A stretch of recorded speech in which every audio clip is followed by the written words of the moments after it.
Chapter 1475. Bodhisattva Tuoba nodded. To him, this battle of life and death between the two of them had already ended when the sword flew over. Bodhisattva Tuoba was able to accept defeat, but he was also able to let it go. At most, he could just change the game and fight again in the future. After this battle, Tuoba could use the stones of other mountains to polish jade. Whether it was his state of mind or cultivation, he had benefited greatly. Of course, at the same time, he had become a whetstone for Su Fengnian to temper his martial arts. It was inevitable that the battle to the death in the future would only be more dangerous. Tuoba was well aware of this. However, since Li Mixi had saved his life, Tuoba would follow the Shadow Prime Minister's wishes all the way down south. He would not deliberately raise a tiger for the sake of the battle for the number one person in the world. If he could kill Su Fengnian early on, Tuoba would not have any knot in his heart. Just as he had said to Su Fengnian before, in his eyes, Jianghu was nothing. Leaping into the Central Plains, he became the number one contributor to the founding of the new Beimang. Subsequently, he became the undisputed number one martial artist in the history books of later generations. In the past 800 years, the Great Qin dynasty had lost its tripod and the various countries were vying for supremacy. The masters of the art of war and famous generals of the Central Plains were innumerable. The outstanding ones were the three generals of the Great Feng dynasty, the twin annals who had almost succeeded in turning the tide before the Great Feng dynasty was destroyed, the 12 generals who hung portraits in the Qingyun Pavilion after the founding of the Dechu dynasty. The 9 kingdoms of the spring and autumn confronted each other for supremacy. The 100 schools of thought and the school of the military took advantage of the situation and flourished. In the early stages, there was the war god Wang Lin, who was known as Dechu's war god, Han Yufu, who had led the cavalry into the desert several times. Then there were the 4 great generals of the spring and autumn period, the butcher Su Shao, West Chu soldier Yi Baikui, East Yu's prince consort Wang Sui, and Gu Zhenteng. Now, there were people like Chao Changqing, Dong Zhuo, Lu Shengxiang, and the others who began to use hundreds of thousands of soldiers as chess pieces in their hands, leading the situation of the country while talking and laughing. Even young people like Zhong Tan, Xie Shibian, and Ko Jianghuai were rising rapidly. Li Mixi raised his head and looked up. It was the moonlight of a high-rise building. The two lights were competing with each other. The old man suddenly laughed softly and said, "I heard that the king of the northern courtyard has never liked to pretend to be cultured. The only thing he collected was a copybook by Yuan Fengshen, the founding hero of the Great Feng dynasty. Yuan Fengshen, who was known as the Great Wall of the Frontier by the founding emperor of the Feng Empire, died young. Compared to the generals of the same generation, his reputation was not prominent in history. Therefore, his ranking was extremely low. Huang Sanjia, who was more ambitious than the sky, once said that Yuan Fengshen and the prince consort Wang Sui, who held the lifeline of the country in his hands when he was only 20 years old, were listed together as the destined martial artists who did not wait for me. Tuoba did not have any good or bad impression of Li Mixi. There was no need to fear him, and there was no need to curry favor with him. In Beimang, there were only a handful of people who could have Tuoba's mentality. The former king of the northern courtyard, Su Huainan, and the 2 successive kings of the southern courtyard, Huang Songpu and Dong Zhuo, could not do it. The old man, who had devoted half his life to Beimang's great cause, sighed with emotion. "I have never liked Jianghu. It probably has something to do with what I saw and heard when I was young and traveling to study." The 9 kingdoms of spring and autumn attracted Jianghu people within their jurisdiction. Dechu saw them as sparrows in a cage. Southern Tang saw them as Tang Chenyan. Later on, Liang also gave those Jianghu people a bag of embroidered carps. The meaning is clear. You are nothing but the carps in the pond of the Zhao family. The old man let go of the reins, rubbed his hands, exhaled, and said with a smile, "All these years, I have been like a fisherman, helping His Majesty look after the small pond in front of the court. It is no wonder that the people of Liang are conceited and always say that there is no Jianghu in Beimang. It is because they have Li Chungang, Wang Xianji, Dong Tai, Chao Changqing, and now they have Su Fengnian leading a large group of rising stars. We indeed do not have any real Jianghu people in Beimang." 4 of the 5 major sects are all His Majesty's subordinates. You, the king of the northern courtyard, are a military general. Hong Jingyan is the Ruren lord. It was not easy for Huyen Grand Monastery and Luo Yang to come out, but they all ran to Liang. Even you, the Beimeng god of war, had to make a special trip to Liang before the great battle of Liangmang to take a look at Mount Hui. Tuoba was somewhat surprised. In his impression, Li Mibi had always been a person who believed that 100 words were not worth 100 words. When Tuoba entered the palace for the first time by virtue of his military exploits, he saw 2 gray-haired elders sitting on the steps outside the hall nibbling on dates. Su Huainan, who controlled half the country's military, was no stranger to him. When Tuoba was young, he was able to rise in the ranks of the Norland army and stand out among the nobles with the surnames of Murong and Yelu. Su Huainan's impartiality played a huge role in Tuoba's success. That time when he had an audience with His Majesty, he had spent most of his time patiently waiting outside the hall. The one who left the deepest impression on him was the old man who swallowed dates with Su Huainan. After seeing him, the old man's gaze was like a snake coiled in a dark corner, hissing. It was especially cold. From the beginning to the end, it was Su Huainan, who was second only to one and above tens of thousands of people, who exchanged pleasantries with Tuoba. The other old man, Old Snake, who rarely slipped out of the trenches to bask in the sun, was expressionless as he nibbled on dried dates. When Tuoba was summoned into the hall to meet the emperor, he still felt a chill run down his spine. Li Mibi probably did not know that he had once shocked the future Beimeng god of war. He turned his head and smiled. When Hong Jia fled north at the end of the spring and autumn period, our Beimeng reaped the benefits. However, many of the survivors thought that they were rootless duckweeds and only wanted to return to their homeland. Even if they could not do it while they were alive, they wanted their descendants to bring their ashes to the south. I, Li Mibi, am the same as Su Huainan. It's just that they wanted to return to their roots, but I have never had such thoughts. There is a plant in the medical books that can treat venomous insects and snakes. It's called the dandelion. After the seeds leave the branches and leaves, they will drift far away with the wind and take root as soon as they land. Wherever they land, that is where their hometown is. Although Tuoba had never been involved in the family affairs of the Beimeng and was trusted and valued by the empress, Tuoba was not unaware of the movements of the Beimeng and southern dynasties over the years. Bodhisattva Tuoba could roughly guess the meaning behind Li Mixi's words. In fact, for the past 20 years, the Norland had mostly used such tricks to suppress the Hua people in the southern dynasties. They were very familiar with making groundless accusations and slandering the Hua people.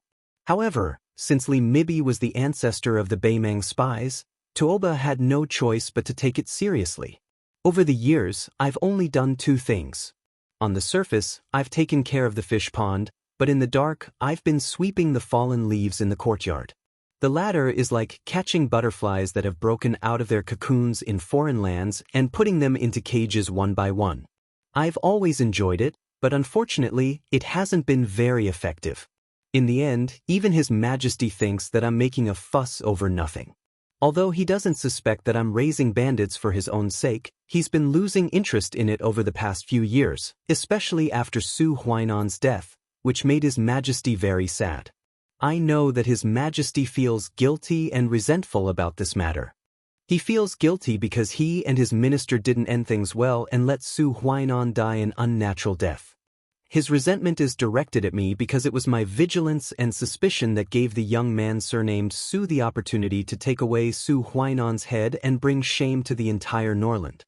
However, I have a feeling that even if I have not found a single bamboo whip after 20 years of digging, there are definitely a few fish that have escaped the net with ulterior motives in the royal court and the southern court.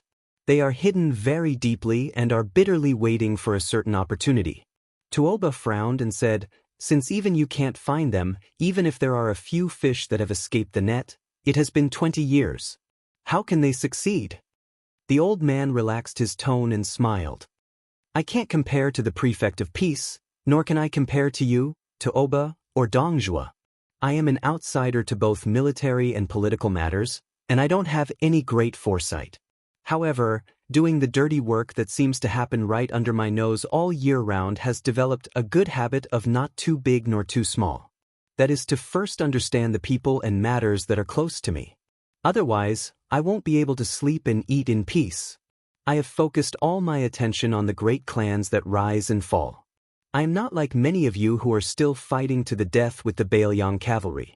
You have already set your sights on the great and city further south, the Central Plains, and the Guangling River. I have something that I have always wanted to ask, but I can't. Today, there is only the king of the northern court and me. Can you enlighten me? Tuoba said in a low voice. Sir, please ask. Li Mibi's tone was particularly stiff. Has no one other than me thought that Bailiang would win and Beimang would lose? Chapter 1476. After confirming that Wang Sui was the stabilizing force of Beimang's eastern front, Su Fengnian looked calm, but his heart was in turmoil. This news was too shocking, no less shocking than the news that Shangyin Academy's Qi Yanglong had entered the capital and become the Minister of Imperial Command. The Central Plains had sunk, and countless heroes had been washed away by the waves. They had either been loyal to their country, fled from the world, or entered the Liang Temple with the bad reputation of being a slave of two surnames. Many others had concealed their names, living in the forests and the alleys of the city. Wang Mingyin, the world's 11th most famous general, Gu Dezhu, the crown prince of western Shu, Su Su and Lu Xiufu, who had fled to Beimang, and the only orphan of the Ji province's Han family, who had become a bandit in Beimang, were all like this. If Su Fengnian had not entered Jianghu and stirred up a storm, they might have remained like this, day after day, year after year, in small mud ponds, never to be seen by the world again. Wang Sui's comeback, his sudden appearance after 20 years of hibernation, was undoubtedly the most prominent, especially since he had chosen Beimang, which would inevitably have a huge and far-reaching impact on the world's situation. Because this distinguished and elegant prince consort of Dongyue, one of the 4 famous generals of the spring and autumn period, was the most superb at commanding troops, and was best at defeating powerful enemies with a small number of troops.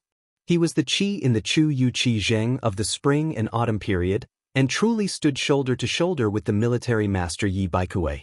As a matter of fact, Su Xiao, who had not been conferred the title of king at that time, was known for his invincible iron cavalry of the Su family. His personal deployment of troops and generals could not be mentioned in the same breath as Yi Baikue and Wang Sui. Regarding this, Su Xiao had never concealed it in front of his children. Ren Tu, who rarely praised people of the same generation, had never concealed his admiration for Wang Sui.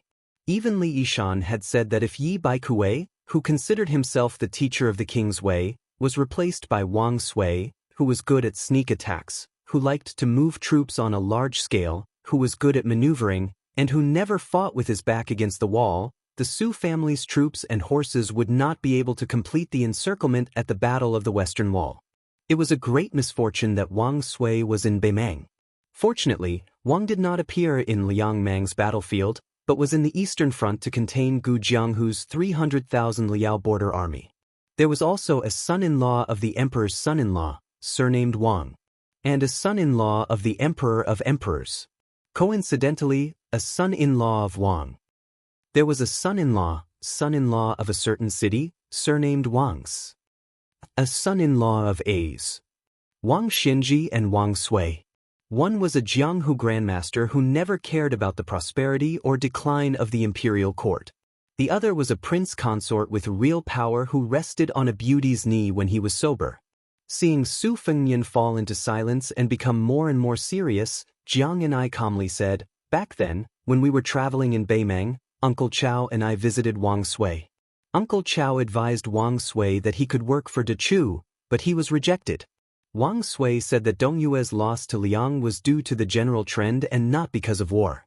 As for the destruction of Dongyue, there was no knot in his heart that couldn't be untied. However, losing to Gu Jianghu was his second greatest humiliation, after losing to Wang Xinji when he was young. He wanted to fight with Gu Jianghu again under the circumstances of equal military strength and power." Su Fengnian muttered to himself, "You're already in your 60s, how can you still be so childish? Military affairs are not child's play. You punched me today, so I'll kick you again tomorrow. Jiang and I had a strange expression. Wang Sui mentioned you before. After he heard that you were practicing the saber, he made a bet with Uncle Chow. Wang Sui bet that you would definitely become a martial arts grandmaster in the future. Su Fengyan smiled and said, "What's there to bet on? Isn't it obvious that it's a done deal? Your uncle is also willing to place a bet. Isn't he just a spendthrift who is willing to spread wealth? What's the bet?" Jiang and I said unhappily, "Uncle Chow didn't say that you couldn't become a grandmaster. He only put your achievements at the same level as his own. However, Wang Sui said that you could fight with Wang Xinji." Su Fengyan touched his prickly stubble that hadn't been shaved for more than half a year. "Wang Sui has a unique foresight. If there's a chance, I'll definitely treat this old fellow to a drink. Just based on his foresight, I'll toast him 3 big cups first." Jiang and I smiled for the first time. "Do you know why Wang Sui thought so highly of you when you were just a first-tier Vajra realm martial artist?" Su Fengyan couldn't guess what Wang Sui, a 1,000-year-old tortoise, was thinking.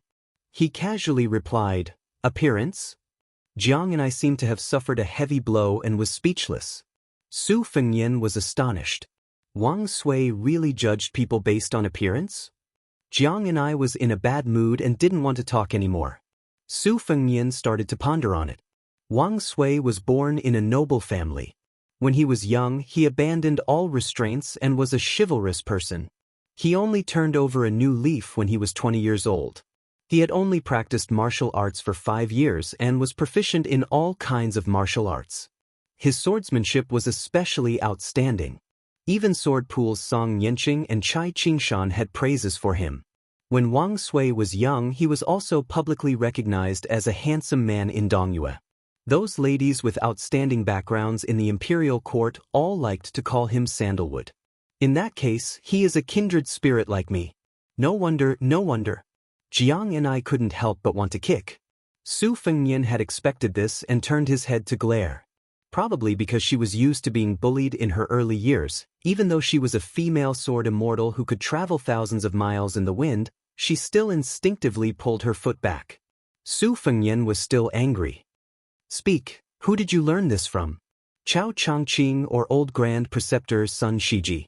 Jiang Ni's face was cold as she muttered, "Why do you care?" Su Fengyan rubbed his butt. That kick in the small alley not long ago had destroyed the air of an expert that he had worked so hard to cultivate. His face was suddenly filled with anger as he snorted strangely.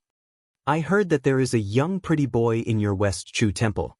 His surname is Song, and he is so famous that even in Great Peace City, it is said that his face is white, his appearance is beautiful, and he is as solemn as the wind under the pine trees, tall and gentle.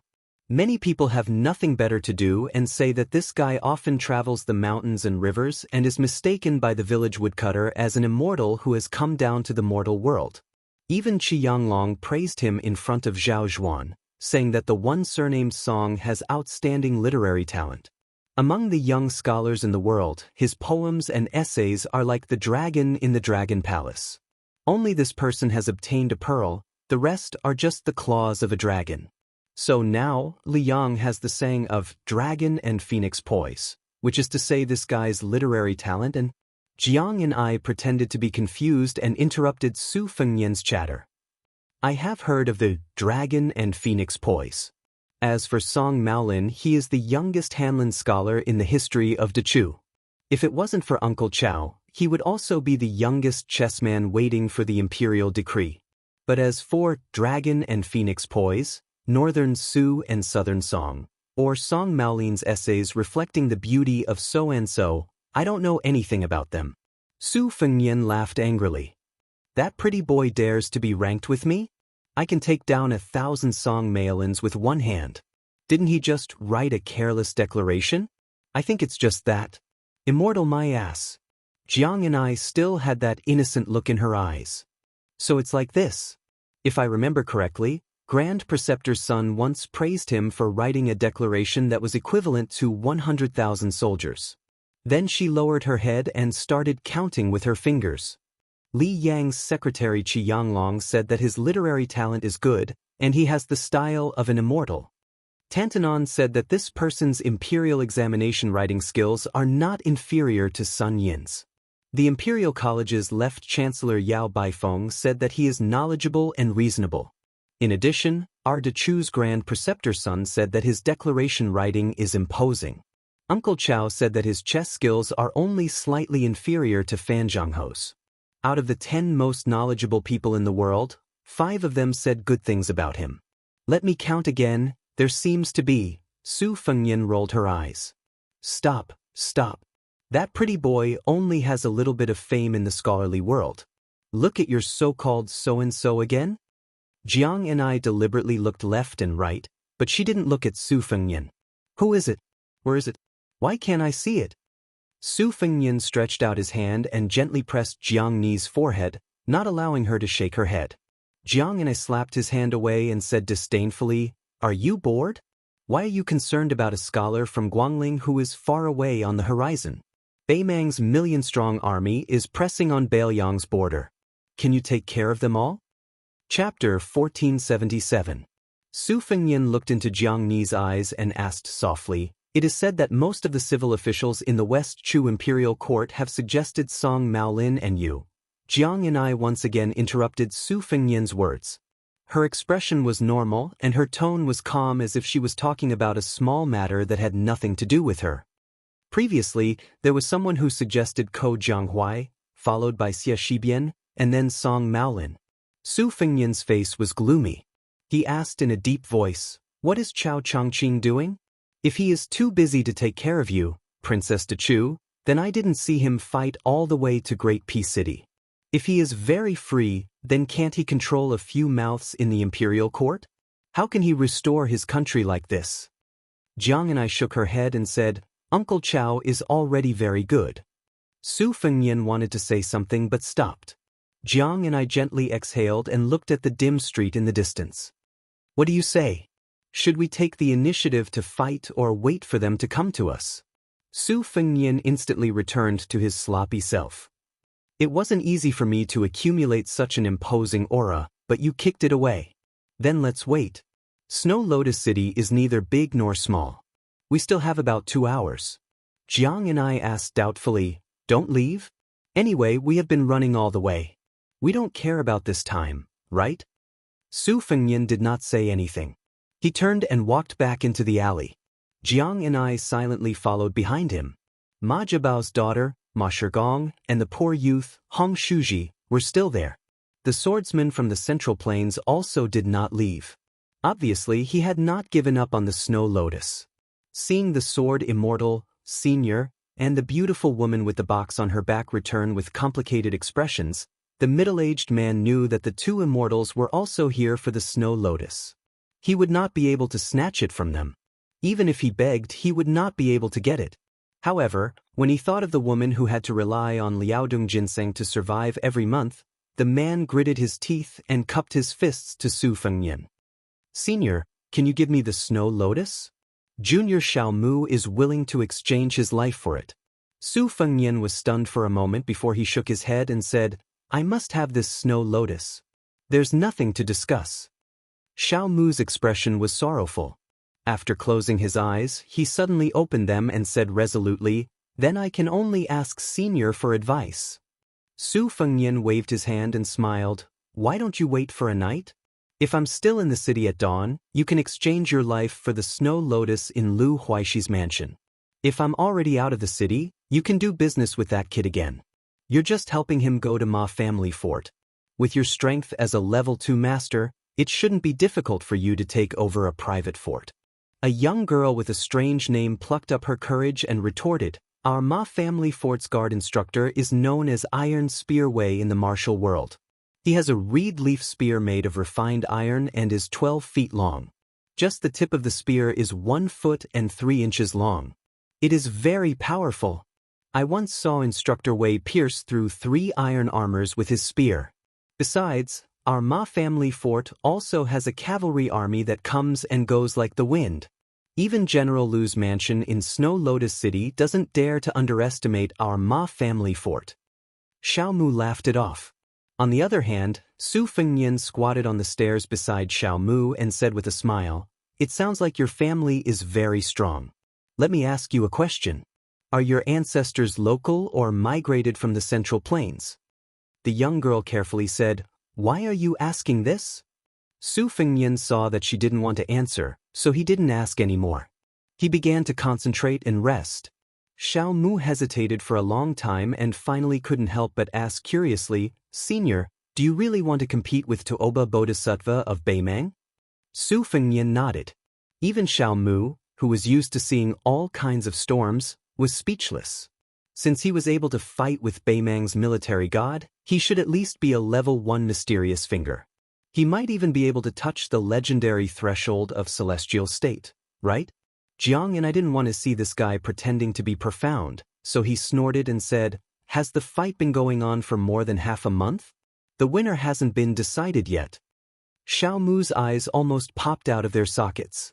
He swallowed his saliva. Su Fengnian smiled and didn't say anything. Although Xiao Mu had stayed in Snow Lotus City, which was far away from the Central Plains, he couldn't figure out who had such a great ability. Was he blind? Was the senior sitting beside him the peach blossom sword god Dong Tai? Otherwise, among the experts who used the sword, Song Nianxing of the sword pool and the number 1 swordsman in the southeast, Chai Qingshan, were both old men. Tangxi sword goddess Lu Baijie didn't have such ability. Their ages didn't match. While Xiao Mu was rushing to Snow Lotus City from the Central Plains, he heard that Wu Luding, the sword crown of the Wu family's sword tomb, was traveling with a female sword servant.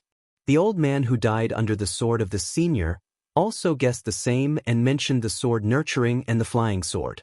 However, Xiao Mu didn't think that Wu Luding could reach the level of fighting with Toba Bodhisattva for more than half a month in just a few years. No matter how amazing a martial arts genius was, it wasn't difficult for him to reach the first level without many life-threatening battles and the feeding of many top grandmasters. However, it was still difficult for him to reach the level of one of the top 10 martial artists. An hour later, the girl was sleepy and the boy forced his eyelids open. Su Fengnian raised his arm and the 6-year phoenix fell from the night sky. Su Fengnian took out the secret letter in the slender bamboo tube and felt relieved. Jiang and I looked at him inquiringly. Su Fengnian said happily, Su Yanbing left everyone behind and killed his way to Snow Lotus City alone. He can enter the city in an hour at most. Jiang and I said, Then I'll wait for an hour. Su Fengnian shook his head and said, No need. Since Su Yanbing arrived earlier than I expected, you can return to Guangling Road without worry. Then Su Fengnian turned his head and said to the boy and Xiao Mu, Hong Shuji, go and get that snow lotus. I'll help you fulfill your wish. Xiao Mu, I'll be able to get Lu Huaishi's snow lotus for you by tomorrow morning at the latest. Remember to rush to Bailiang immediately after you deliver the snow lotus. You can protect your name in any of the relay stations in Yuzhou or Lingzhou. Someone will bring you to me when the time comes. In short, I'll take your life. The boy was half excited and half nervous. He blushed and asked, Really? Su Fengnian gently waved his arm and made the gerfalcon return to the night sky. He nodded and said, You've seen how good my swordsmanship is with your own eyes. The boy jumped up and down happily. He hurriedly went into the house and took out an iron box. The box was filled with ice and the snow lotus was wrapped in ice. Su Fengnian took the box and handed it to the puzzled Jiang and I. This is for you. Su Fengnian pointed at the wound on her neck and then at his cheek. He said with a smile, Snow lotus is probably the best thing for a girl to maintain her beauty. Without giving Jiang and I a chance to refuse, Su Fengnian looked at her and said calmly, Also, pass a message to Chao Changqing. Tell him not to worry. There are some places that the Bailiang cavalry are familiar with. Su Fengnian blinked. If you don't mind passing a message for me, please tell that pretty boy surnamed Song that I'll beat him up until his parents can't recognize him. Jiang and I hugged the box and didn't say anything. Su Fengnian said with a smile, It's only an hour. I actually need to fight Toba Bodhisattva and Li Mibi alone. I want Toba Bodhisattva's state of mind to be completely damaged so that I'll have a better chance of winning the next time we fight. Don't worry. Once the situation turns bad, it'll be easy for me to run away. I've been recuperating all this time. It's enough for me to play cat and mouse with them for an hour. Jiang and I was still silent. Su Fengyan joked, "What, you don't want to leave?" Jiang and I spat. Su Fengyan waved his hand. "Go, go." Jiang Ni's expression was stiff and cold. She turned around and the great Liang dragon sparrow flew out of the red sandalwood sword box and floated in front of her. She gently jumped on it and disappeared like a rainbow in an instant. Xiao Mu was dumbfounded once again. Another goddamn sword immortal? When did the streets of Liang become so full of sword immortals? The young man grinned at the girl. "I told you she's really a fairy sister." The girl stepped on the back of the young man's foot. The young man stood on one leg and bared his teeth. About half an hour later, the girl looked at the man standing on the steps and looking in the direction where the fairy disappeared. She asked softly, "You lied to her, didn't you?" Su Fengyan smiled and turned to Xiao Mu. "Take the two children to the Snow Lotus parlor and tell them that I promise to give you a stalk of snow lotus. Madame Song will help you ask Lu Huaishi for it at all costs. Then, let the Snow Lotus parlor settle them down. Let's go through the back door." When Xiao Mu left with the boy and girl, they vaguely heard the sound of horse hooves coming from a distant alley. Chapter 1478. After the two of them entered the alley, their horses slowed down. The lights in the city dimmed, making the moonlight even more intense. Li Mibi chuckled softly and said, "That guy surnamed Su finally realized that it was the woman's dense sword chi that revealed their tracks, which made her leave Snow Lotus City first. Within 100 miles, even if the great Liang dragon sparrow is hidden in the box, I can still vaguely see it as a flickering firefly 10 feet away. However, it can be seen that although West Chu's Jiang and I is a sword embryo that appears once in 100 years, it is still far from reaching the legendary realm of the world's ruler. Without Jiang and I holding the line, that young man has no chance of winning. The key is to see if God will give him the luck to escape again." Along the way, they had the absolute initiative. Now that the battle of life and death was imminent, Su Fengyan unexpectedly made a stupid move and broke his own wings. However, Tuoba Bodhisattva's expression did not seem relaxed. It shouldn't be that simple. In these years of life and death battles, Su Fengyan, Yang Taisui, Han Shengxian, Wang Xianji, Huang Qing, and the Bronze Man ancestor were all in the position to win. However, the one who survived in the end was Su Fengyan. This is not something that can be explained by luck. Speaking of this, Tuoba Bodhisattva laughed. "If it wasn't for Mr.'s timely arrival, I would be no exception and become another stepping stone for Su Fengyan. For tonight's battle, Mr. might as well hide in the dark.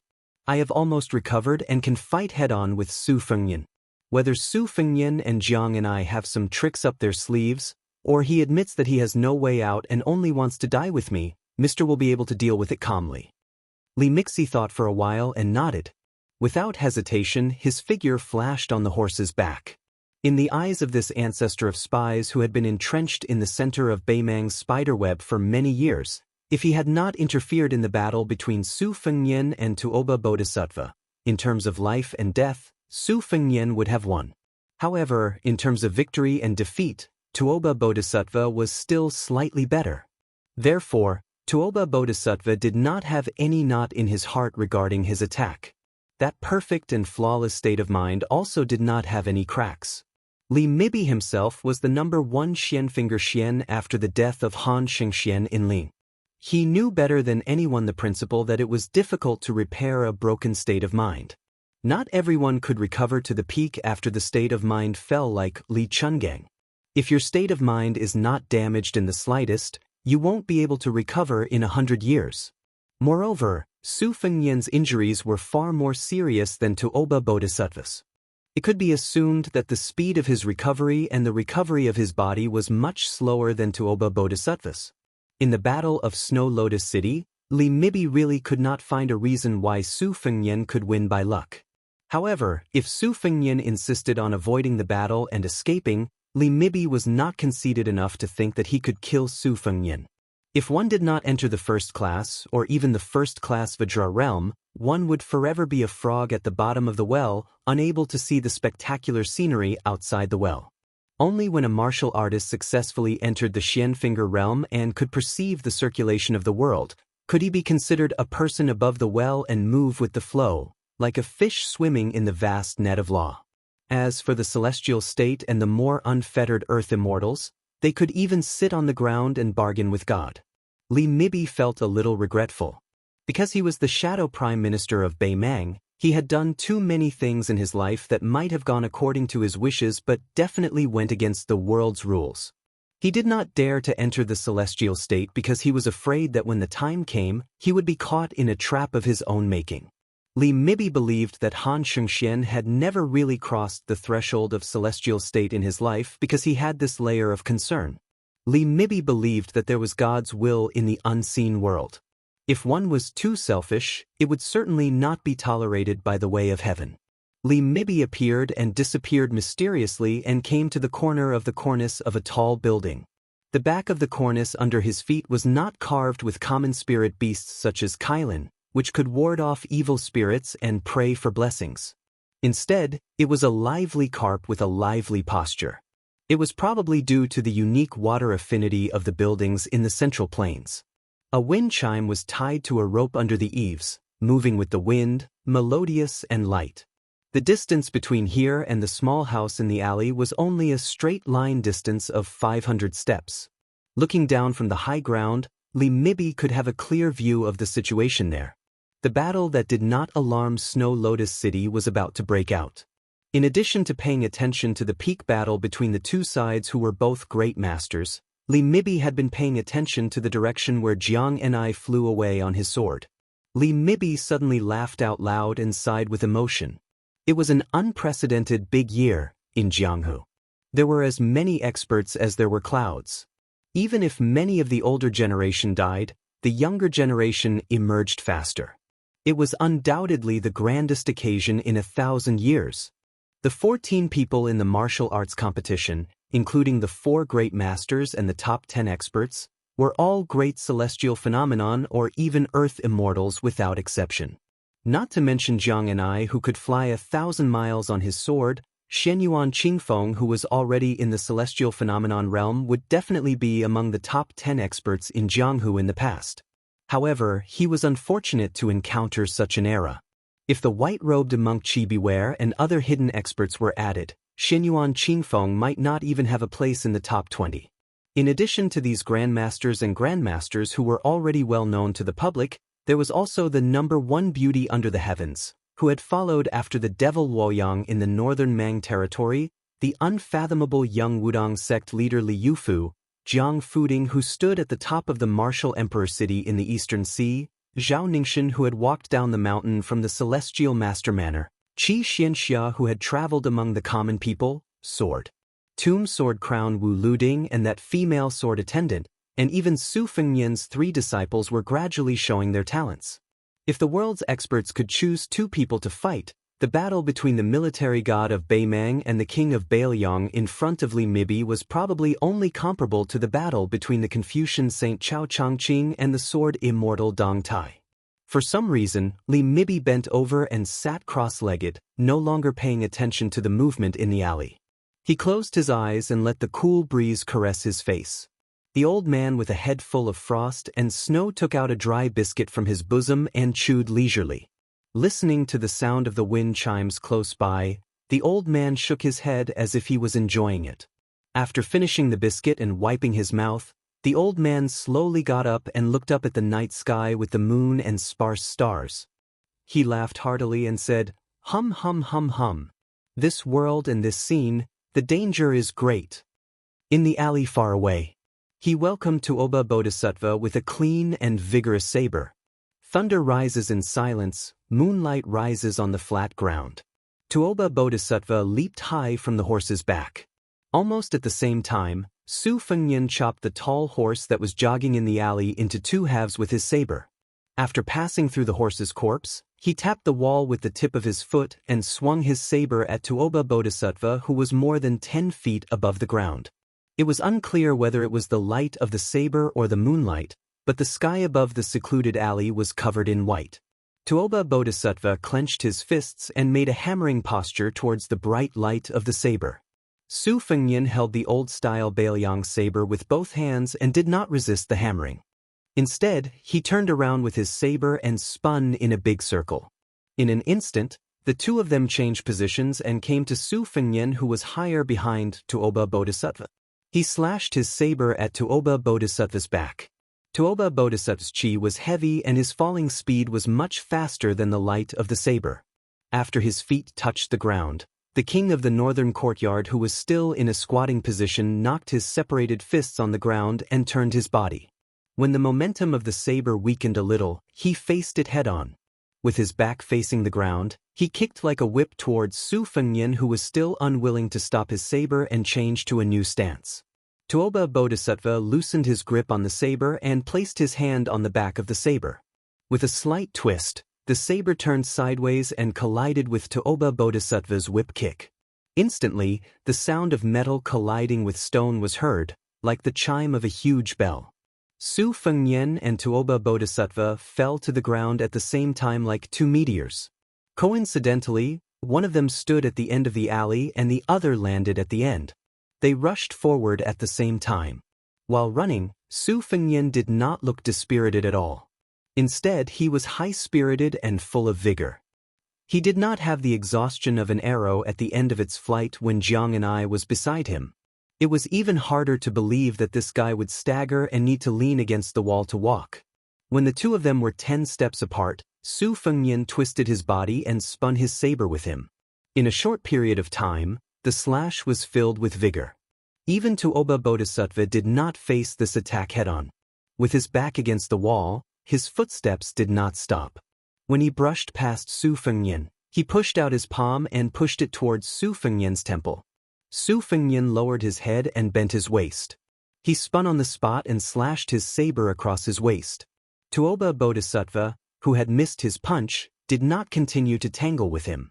He continued to rush forward and still did not face the attack head-on. Su Fengnian chased after him. He slightly increased the strength of his left leg and rushed diagonally to the wall. He stretched out his leg and stepped on the wall of the alley. In the next moment, his body crashed into the wall on the other side. This repeated repeatedly as he chased after Tuoba Bodhisattva. He and Tuoba Bodhisattva started a silent battle in this unknown alley. From the moment the two of them collided after landing on the ground, Su Fengnian's two sabers did not leave any marks on the floor or walls of the alley. Tuoba Bodhisattva's punch also did not leave a hole on the wall. There was not even a finger-sized hole. What happened next was still an unusual and strange situation. It was a narrow alley that only allowed two people to ride side by side. Although Su Fengnian was moving with his saber, he did not release any saber light. Only when the moonlight shone on his cold saber did it reflect a white light. It was obvious that Tuoba Bodhisattva was able to attack less and defend more than attack. However, Su Fengnian did not have the self-destructive aura that he had when he was in a life-and-death battle. Both of them attacked quickly and stopped even faster. They were as fast as lightning and thunder. There was nothing else that could be shown. This kind of subtle battle could not even be compared to the battle between two second-grade masters from Xiongzhou County. The two great masters who were qualified to not talk about etiquette with the King of Heaven and Earth were polite and restrained in this alley. They did not overstep the rules and did not cross the line at all. They were like gentlemen. Chapter 1479. There was no majesty that could uproot mountains and rivers. There was no unbridled joy. There was only a little restraint. Instead, it was like a woman's embroidery, with only the slightest struggle. But once it succeeded, there might be one less great guru in the world. Both of them tacitly drew a circle around the ground. The alley was a cage. A fight in a cage. Both of them only wanted to stab each other in the mirror of the state of mind. Among the four great gurus in the world, other than the two who were fighting, Chao Chongqing used the way of the king to enter the way of the overbearing. It was clearly the way of the deaf. The four chairs placed at the top of martial arts, Chao Chongqing had stood up and left his seat. Then, only Dong Tai, the champion of the way of the sword, was left. The winner of tonight's fight would not only determine their life and death, but could also seize the opponent's state to a large extent. In the future, when he fought with Dong Tai, he would undoubtedly have the upper hand. Therefore, It could be said that tonight's fight could almost determine who would be the undisputed number one in the world in the future. At this moment, both of them tilted their heads. Tuoba Bodhisattva's fist seemed to be resting on his left shoulder. Su Fengnian's cold blade also seemed to be lifted by Tuoba Bodhisattva's shoulder.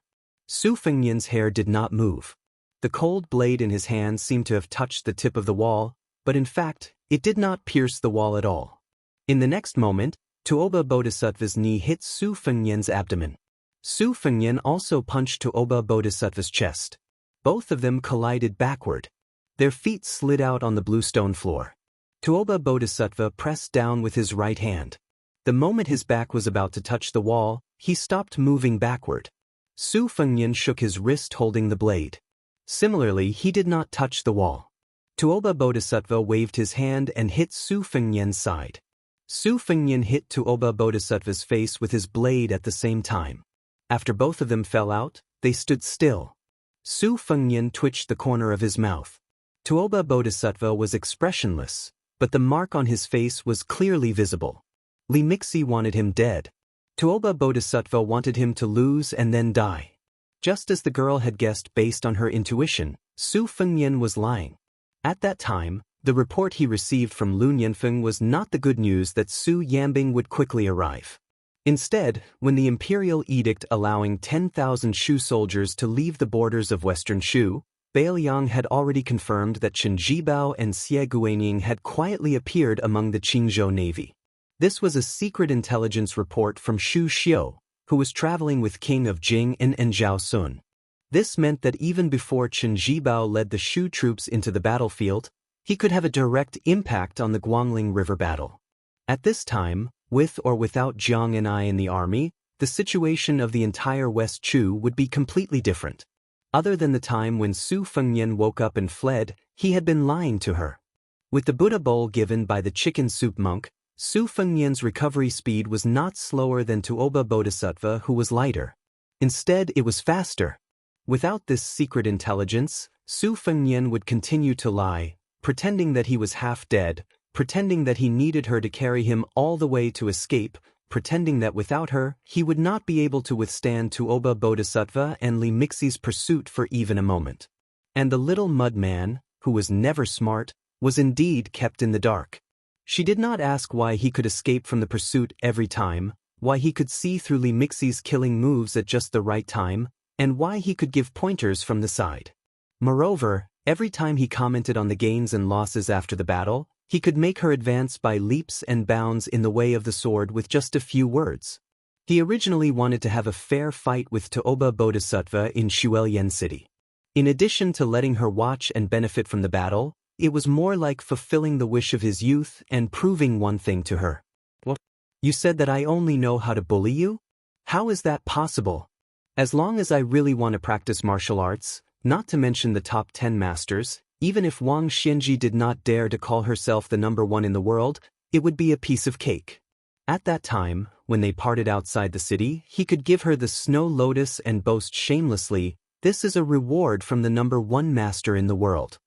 On the tall building in the distance, Li Mixi's mood gradually became serious from the beginning of his leisure. He looked at the sky, it was almost dawn. After a full 6 hours, the two people in the alley still could not decide who was the winner. It was not that Li Mixi did not want to interfere or loot a burning house. Even if he angered the king of the northern courtyard, as long as Li Mixi could kill Su Fengnian, he did not care what Tuoba Bodhisattva thought. However, Li Mixi left the tall building and approached the alley several times, but he did not find any flaws. After repeated this several times without success, Li Mixi had to stand on the roof patiently.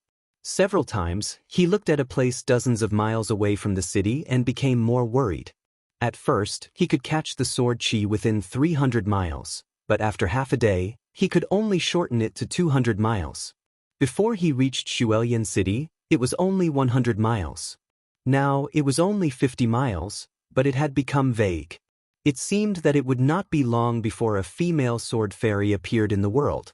Li Mixi continued to wait. When the sky was slightly brighter, the world gradually turned blue and white. Li Mixi sighed regretfully and flew down the building, landing at the end of the alley. Su Fengnian and Tuoba Bodhisattva had just pulled apart the distance between them again. Su Fengnian knelt on one knee, his cold blade drawing a long groove on the ground in front of him. Tuoba Bodhisattva did not feel good either. He sat on the ground, panting heavily for the first time. Li Mixi stood not far away from Tuoba Bodhisattva and did not speak. Tuoba Bodhisattva sighed softly and stood up. He said calmly, "It's meaningless, let's go." Li Mixi nodded. If he continued to waste time, when Su Yanbing arrived, he would be caught like a turtle in a jar. Before Tuoba Bodhisattva turned around, he looked at the young man who had also stood up and said with a smile, "Even if the Bailiang cavalry is completely wiped out, no matter how exhausted you are, as long as you, Su Fengnian, say the word, I will fight you alone." Su Fengnian stood with his blade in hand, silent. Chapter 1480. When Tuoba Bodhisattva and Li Mibi returned to the north, there was also a purple rainbow outside the city that headed east. After the battle, the cold blade in Su Fengnian's hand could not bear the burden and broke into two. He bent down to pick up the broken blade and put it back into the scabbard first. After traveling 30 miles north of Snow Lotus City, the two turned west. Li Mibi finally spoke and shook his head with a smile. "The king of Bailiang is young, but he is very scheming." Tuoba Bodhisattva suddenly asked, "Sir, do you know why you did not fight to the death last night and only competed with him in the state of mind?" Li Mibi thought about it but still could not figure it out. Or rather, he was unwilling to believe the truth. Tuoba Bodhisattva smiled, using fate energy to transform into a cultivation base that has nothing to do with the state. Su Fengnian, who is in a treasure mountain, can squander it at any time. However, he still has a sense of propriety and only managed to ensure that he does not die. Su Fengnian's first strike in the alley was to tell me this fact, to tell us not to push him too far. If it was just a competition of qi, Su Fengnian would not have lost. Between you and me, one of us might have been left behind. It's just that he probably wants to leave more resources for his crumbling northern Liang. Li Mibi sighed. Fate energy, Bailiang's fate energy. Tuoba Bodhisattva said in a low voice, "I will not go to Liuzhou first. I will go back to the southern court with you to remind His Majesty and the imperial decree of peace." Li Mibi suddenly got angry and sneered. "You always say that Beimeng's Jianghu is not a real Jianghu. Then Su Fengnian, who is second to none as a great guru in Liang, is not even cool in a fight. When has he ever done anything cool? Chao Chongqing, Gu Jiantang and the rest are the same. Only Dong Tai is worthy of his name." Tuoba Bodhisattva's expression did not change. He reached out to wipe the blood from his nose and said indifferently, "A pitiful person has his own detestable side. A laughable person has his own respectable side. Therefore, I hope that Su Fengnian will die in my hands and not under the hooves of the Sword Emperor of West Shu." In Snow Lotus City, a young man carrying a saber stood in front of a small shop that sold meat naan with a worried expression. The shopkeeper waited for a long time, but didn't see this fellow take out his money pouch. He rolled his eyes, and after a long time, he stopped paying attention to this poor bastard. "What's wrong? I'm a man, not one of those young and foolish girls or ferocious women. Do you think you can eat for free just because you look like a dog? Just because he had a saber on his waist, he was considered a master of chivalry? Who are you trying to scare?" Not long after, his wife and daughter, who came to the shop to help, glanced at the young man shyly, which gave the man a headache and a toothache. He wanted to give the young man the smallest meat naan so that he could get out of the shop, but his shameless wife had already given his daughter 2 pieces of meat naan with the most weight. Then his daughter shamelessly shook her waist and stood in front of the young bastard. She timidly handed the meat naan to him and said with a smile that she would not take his copper coins. The man fiercely turned his head away. Out of sight, out of mind. Mother **Ker, I was much more handsome than you when I was young, okay? Just when the young man reached out to take the meat naan with a bright smile, an angry voice sounded beside him, "Do you have any shame?" Then she stared at the young girl. "How much is it?" The young girl was stunned and replied, "1 meat naan is 6 copper coins, 2 are 5 copper coins." She turned around with her back to the young man and carefully took out about 7 or 8 auspicious talismans from a beautiful money pouch. Most of them were small coins of 1 copper coin, and there were 2 of them with a discount of 2 copper coins. There weren't many big coins. Talismans issued during the auspicious talisman era were all new money, and they had nothing to do with the famous spring water from the previous dynasty. She muttered to herself, but in the end, she was really reluctant to hand over the 5 small coins of 1 copper coin, and she was also reluctant to take out the copper coin with a face value of 10 copper coins because she only had these 2 coins in her money pouch. They came in pairs, and it was not good to separate them. In the end, she could only frown and give the young girl 1 small coin of 1 copper coin and 2 coins with a discount of 2 copper coins. It was exactly 5 copper coins to buy 2 meat naans. The conflicted expression on her face was as if she was watching her daughter get married. The young girl and the woman in the shop didn't know whether to laugh or cry. It was only 5 copper coins. Why was she so reluctant to part with them? The young man stopped her and said softly with a smile, Okay, you don't need to spend money. Take it. The young man with a sword turned his head and looked into the distance. He waved his hand and soon, a tall and sturdy man with a respectful expression ran over. The young man asked, Do you have any silver coins? The man was also one of the top experts in Snow Lotus City, but he still nodded his head in fear when facing this young man. He took out all the silver coins he had on him, and he was so respectful that he even wanted to give up his life. The young man only asked for 1 silver coin and gave it to the young girl. He took the meat naan and said with a smile, Keep the change. The young girl, whose heart was swayed by the smile, said sweetly, Thank you, young master. The young girl beside him turned her head and put the copper coins back. Her lips moved slightly, and her face was full of disdain. Judging from the shape of her lips, she should be saying the words, Thank you, young master. The young man smiled and gave her a freshly baked and fragrant meat naan. Then he said, I won't see you off. Remember not to leave the city on your sword. It's very scary in broad daylight. The young girl, who was carrying a purple box, took the meat naan and walked straight to the city gate. He waited until her figure slowly disappeared from his sight, and then he walked away with his back to her. The tall and sturdy man, who was Madame Song's personal retainer in the Snow Lotus house, kept his head down and didn't dare to look at them. He lowered his head and bit the meat naan. The meat naan was covered with scarlet blood. In the distance, above the clouds, which were as high as the 9th heaven, a woman with fluttering clothes stood on the great Liang dragon sparrow and flew with the wind. Her whole body was bathed in golden light. She held a copper coin above her head and looked at it in a daze. She knew that he lied to her. She suddenly felt a little annoyed. She suddenly flew up on her sword and said angrily, I should have found some copper coins. Chapter 1481. There were many brothels in Snow Lotus City, and they were clustered together. The tall buildings stretched as far as the eye could see, and the layers upon layers of overhanging eaves actually gave off a grandeur similar to that of an imperial palace. The Snow Lotus building was the one with the tallest eaves, and it had 8 floors. The name of the sleepless city also came from this. It was dawn, but the wide main street was not deserted. There were constantly rich men in disheveled clothes walking out of the brothels with enchanting women snuggling up to them.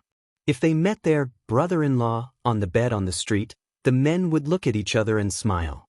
Everything would be understood without words. Su Fengnian let the man of sacrifice from the whisk room lead the way. When he walked on the street full of the strong fragrance of cosmetics, there were many brothel girls who were tired and should have gone back to the building to catch up on sleep. They threw flirtatious glances at Su Fengnian. Some of the bolder girls even tried to seduce this handsome guy with a strange face. The street was very long. Su Fengnian walked forward with his saber hanging on his waist. Amidst the surprised cries, shouts, and laughter, there were many women who had just climbed into their beds but had not yet fallen asleep. Following the sounds and movements, they opened their windows and leaned against the railings, smiling as they watched this distinguished and elegant young master. Someone started shouting, "Young master, your servant will pay you 20 taels of silver.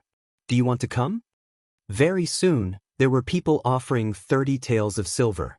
The second-class spy from the whisk room, who was the only one other than Mrs. Song in the Snow Lotus building who knew about Su Fengnian's identity, broke out in a cold sweat. At the same time, he also had a heroic spirit.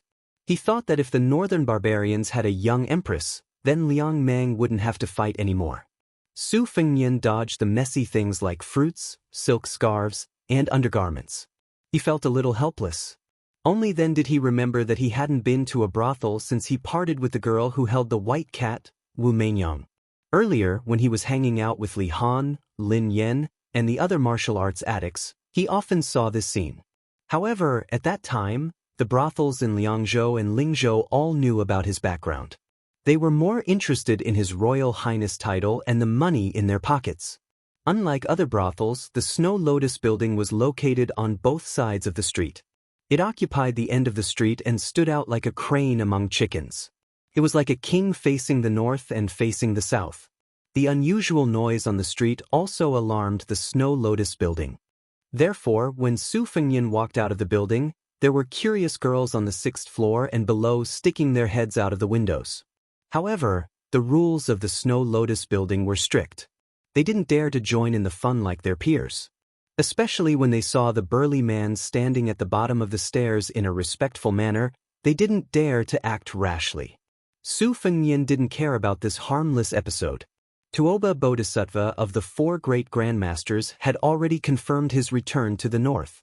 Dong Tai had never been an enemy. Chao Changqing was in Guangling Road. Who in the world could assassinate him? Who would dare?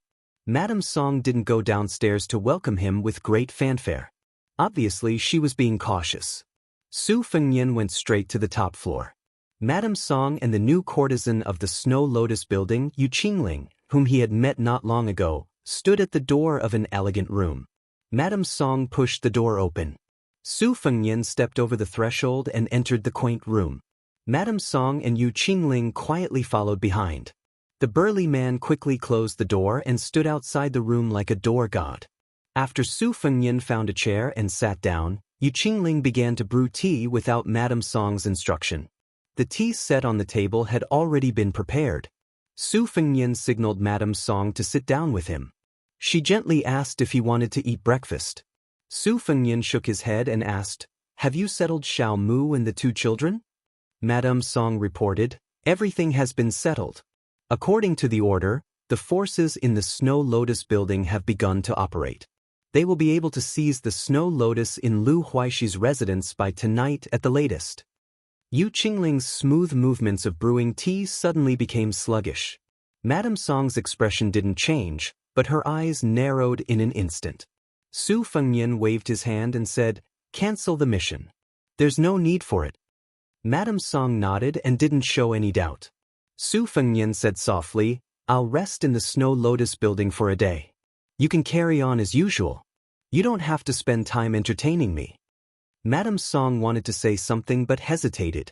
Without waiting for Su Fengnian to speak, she immediately dismissed the idea and said with a guilty expression, "I've overstepped." Su Fengnian smiled and said, "There's nothing to hide. I just fought with Tuoba Bodhisattva, who chased me all the way to Snow Lotus City. We still couldn't determine the winner. I reckon Li Mibi is beating his chest and stamping his feet right now. Bei Mang paid a great price for this assassination." Yu Qingling felt as if she was struck by lightning. Bei Mang's military god, Tuoba Bodhisattva, and Li Mibi, the ancestor of spies, which one of them wasn't a terrifying figure? Su Fengnian said apologetically, "After I step into the Snow Lotus building, your identities will soon be discovered. Among the forces in Snow Lotus City, the only threat is Western Shu. But don't worry, Western Shu can't take care of itself in a short period of time. In addition, their spies have always been weak. Furthermore, I will also send a group of Fu Shui House's men of sacrifice here. If there's no accident, the leader will be called Fan Shaochai. If necessary, the Finger Xian Sword Grandmaster, Mi Fengjie, will also accompany her. Because Snow Lotus City cannot be abandoned for the time being, I need the Snow Lotus House, which has the innate advantage of being close to the water tower, to help keep an eye on the changes in the situation between Western Shu and Nanzhao. In the future, I may force you to go to Nanzhao and contact some people." Madame Song smiled and said, "It's Snow Lotus Building's great honor to be able to contribute to Mount Qin Liang and Fu Shui House. I won't refuse even if I have to die 10,000 times. From the corner of Yu Qingling's eyes, she could see that Madame Song was in high spirits and had a warm smile on her face. This was very different from the Madame Song in her memory. Ever since Yu Qingling settled down in the Snow Lotus house when she was young, the Madame Song in her memory had always been a serious and cold person. Even when facing the courtesans like Yu Qingling, she was always stingy with her smiles. This was the first time Yu Qingling knew that a Madame Song who smiled from the bottom of her heart was like a finishing touch. Soon, Yu Qingling calmed herself down and tidied up her chaotic emotions. She handed the young man a cup of sparrow tongue tea that was picked from the old tea tree on the top of Tianmu Peak in Nanzhou. Yu Qingling took advantage of the short time when he reached out to take the teacup and casually glanced at him. She was not stupid. If he was only treated with respect by Madame Song, then all the hidden leaders of the Fu Shui house in Bailiang were qualified. However, if it was a battle with Tuoba Bodhisattva, and there was a sense of victory and defeat, then the identity of the handsome man in front of her naturally came to light. In the entire Bailiang, there was only one person who was more powerful than Chu Lushan, the Fu Shui house's behind-the-scenes leader who was also the protector general of Bailiang. Prince Liang, Su Fengyan. Yu Qingling could not help but sigh. He was really young. Su Fengyan did not care about Yu Qingling's little thoughts. He leisurely drank tea while casually chatting with Madame Song about the local conditions and customs of Snow Lotus City. Moreover, he had been entangled with Tuoba Bodhisattva for more than half a month and was constantly on the verge of death. He also needed to learn about the situation of Liang Mang's battle and the changes in the world from the Snow Lotus House. However, the Snow Lotus House was located in a small city outside the Great Wall in the southwest border. Its geographical location could not be compared with the 8 houses in the Nanzhou Kingdom of Western Shu. The Snow Lotus House was only in the middle of the 72 houses inside and outside the Whispering House. However, Madame Song's identity was so special that even Chu Lushan had a whole new level of respect for her. In addition, Su Fengyan and Tuoba Bodhisattva had fought all the way from the northern part of the western regions to the southern part of the western regions. Therefore, the Whispering House sent some extra spies to the Snow Lotus House so that once Su Fengyan entered Snow Lotus City, he would be the first to receive the news. However, Su Fengyan only knew that Lu Gui's Huda City was still intact. The construction of the huge new city in the northern part of Liangzhou province, which was even larger than Huda City, was about to begin.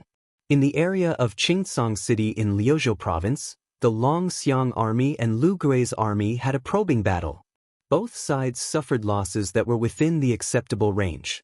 Furthermore, after Crouching Gong and Luanhe cities were breached by Beimang's vanguard general Zhong Tan, Shaguang City also fell to Beimang's all-out offensive. The Tiger Pouncing Camp, which had been personally approved by the king of Bailiang and personally issued a military order in the name of the Bailiang Protectorate and Chu Lushan, had once made outstanding contributions to the Yuzhou infantry headquarters. From the main general, Sun Shu, to the 23 captains and 47 deputy captains, to all the soldiers, the 2,726 people in the camp had all died in battle. Yu Qingling didn't know why, but when she heard these concise words from Madame Song's mouth, she felt as if she could hear the sounds of battle drums, battle cries, smoke, corpses, faces covered in blood, and unsheathed Bailiang sabers. She didn't know when, but when tears streamed down her face, she saw the young vassal king leaning back in his chair and drinking tea. His face was expressionless and indifferent. Yu Qingling, this lowly chess piece of the Fu Shui chamber who had worked so hard to become a second-class concubine, suddenly couldn't help but feel angry. She suddenly felt a surge of courage. She stared straight at this young man who could, at times, openly wear a python robe. Her eyes were filled with doubt and resentment. The soldiers at the border were sacrificing their lives for you, for your Su family. Could it be that you couldn't show a bit of grief? Could it be that just because they were one of the 300,000 cavalrymen of Bailiang, they had to die as if it was right and proper? They couldn't even be bothered to make you frown. Madame Song said softly, "Since the battle between you and Liang provinces started, no one from the Bailiang frontier army has surrendered." Su Fengyan nodded and said, Before Beimang's army enters the border, even if some of us are willing to surrender, Beimang won't accept it. Yu Qingling was supposed to pour tea for him and refill his cup, but she put down the teapot heavily to vent her anger. Then she smiled bitterly. With the mentality of death, she wanted to ask this young vassal king whether he had a heart or not. Chapter 1482. But before Yu Qingling could open her mouth, Madame Song, who was very experienced in observing people's expressions, said sternly, "Shut up. Yu Qingling, get out." Yu Qingling stood up absent-mindedly and left the room in a daze. Madame Song smiled bitterly and said, "Prince, Yu Qingling is just a child. She has lived her whole life in Snow Lotus City without any wind or rain. She doesn't know anything. Please don't blame her." Su Fengnian bent down and picked up the teapot. He poured a cup of tea for himself and also poured a cup for Madame Song. He shook his head and said, "It's fine." Madame Song said softly, "Snow Lotus Building is a Mandarin duck building with 2 buildings connected by a corridor in the sky. That's why it has the reputation of pavilion in the sky. The front building is mainly used for banquets and tea. Guests usually come in at night and leave in the morning. The back building is used for accommodation. Most of the guests who are familiar with Snow Lotus Building can enter. It's just that this servant doesn't know if Prince wants to live in the back building or find a quiet house nearby to rest. It's not far, it only takes half a cup of tea's time." Su Fengnian smiled and said, "It's not too troublesome. I'll just live in the back building." Madame Song was a bit hesitant. The back building had a first-class room that was not inferior to a marquis's house. However, Snow Lotus Building was filled with people from all over the world. There were many rich people who spent a lot of money to stay in this gentle place. Often, they would stay for 10 days to half a month. Dirty things often happened in this place. What Madame Song meant was that she hoped that the young prince could choose a quiet courtyard in the noisy place. Otherwise, it would be inappropriate for the dignified king of Bailiang to live on the same floor with those men. However, since he said so, Madame Song didn't add more feet to the snake. She led Su Fengnian down to the 6th floor and walked through the unique corridor. When they arrived at the back building, Madame Song didn't ask the women in Snow Lotus Building to prepare the clothes he needed to change into after bathing. She did everything herself, even pouring water into the bathtub in the room. As for the matter of volunteering herself to sleep with him, Madame Song didn't dare to expect it, nor would she think about it. In the brothels of the world, no matter how beautiful you are, no matter how many men you have under your skirt, aren't they all mediocre? Growing out of the mud without being stained? Did she really think that she was a female bodhisattva sitting on a lotus platform? Su Fengnian, dressed in rags, walked Madame Song to the door. He took off the cold knife, took a bath, changed his clothes, shaved his beard, and trimmed his nails. Finally, he felt refreshed. And then he sat down in front of the table. His mind stirred slightly. The remnants of the flying swords that Dong Tai gave him years ago flew out of his sleeve and floated about a foot away from the table. Black armor, childhood sweetheart, morning dew, spring water, peach blossom, moth may, vermilion bird, huang tong swan, golden thread tail. At first, there were a total of 12 flying swords, each containing 12 different sword forms. The sword forms were already clear in his heart, but after several great battles, there were only 4 flying swords left. Childhood sweetheart Huang Tong Swan. People often say that things remain the same, but people change. However, on Su Fengnian's side, it was people who relied on old things that gradually disappeared. Su Fengnian did not put away the 4 flying swords that depended on each other. He let them rest quietly on the table, closed his eyes, and began to breathe. The reason why Daoists were proficient in the art of breathing and advocated returning to simplicity was because there was a saying that when a newborn baby fell to the ground, it would spit out the turbid qi from his previous life. Young children often cried because they did not hide the turbid qi in their abdomen. They did not know the art of breathing and nourishing their body, but their zhenqi naturally existed for a long time. Therefore, it fit the word naive. When a person grew up, although he learned to endure things silently and liked to praise someone's maturity by not showing his joy, in the eyes of Daoists, it was contrary to his nature. Su Fengnian was half asleep and half awake. He was in a trance. He breathed in and out, and his mind was retracted and released. At this moment, he could hear many movements inside and outside the Snow Lotus Tower. The next moment, it was as if the world was completely silent. Su Fengnian thought of the blind old soldier, Su Yongguan from the fish drum camp, who sent him off 600 times on his way to the capital post.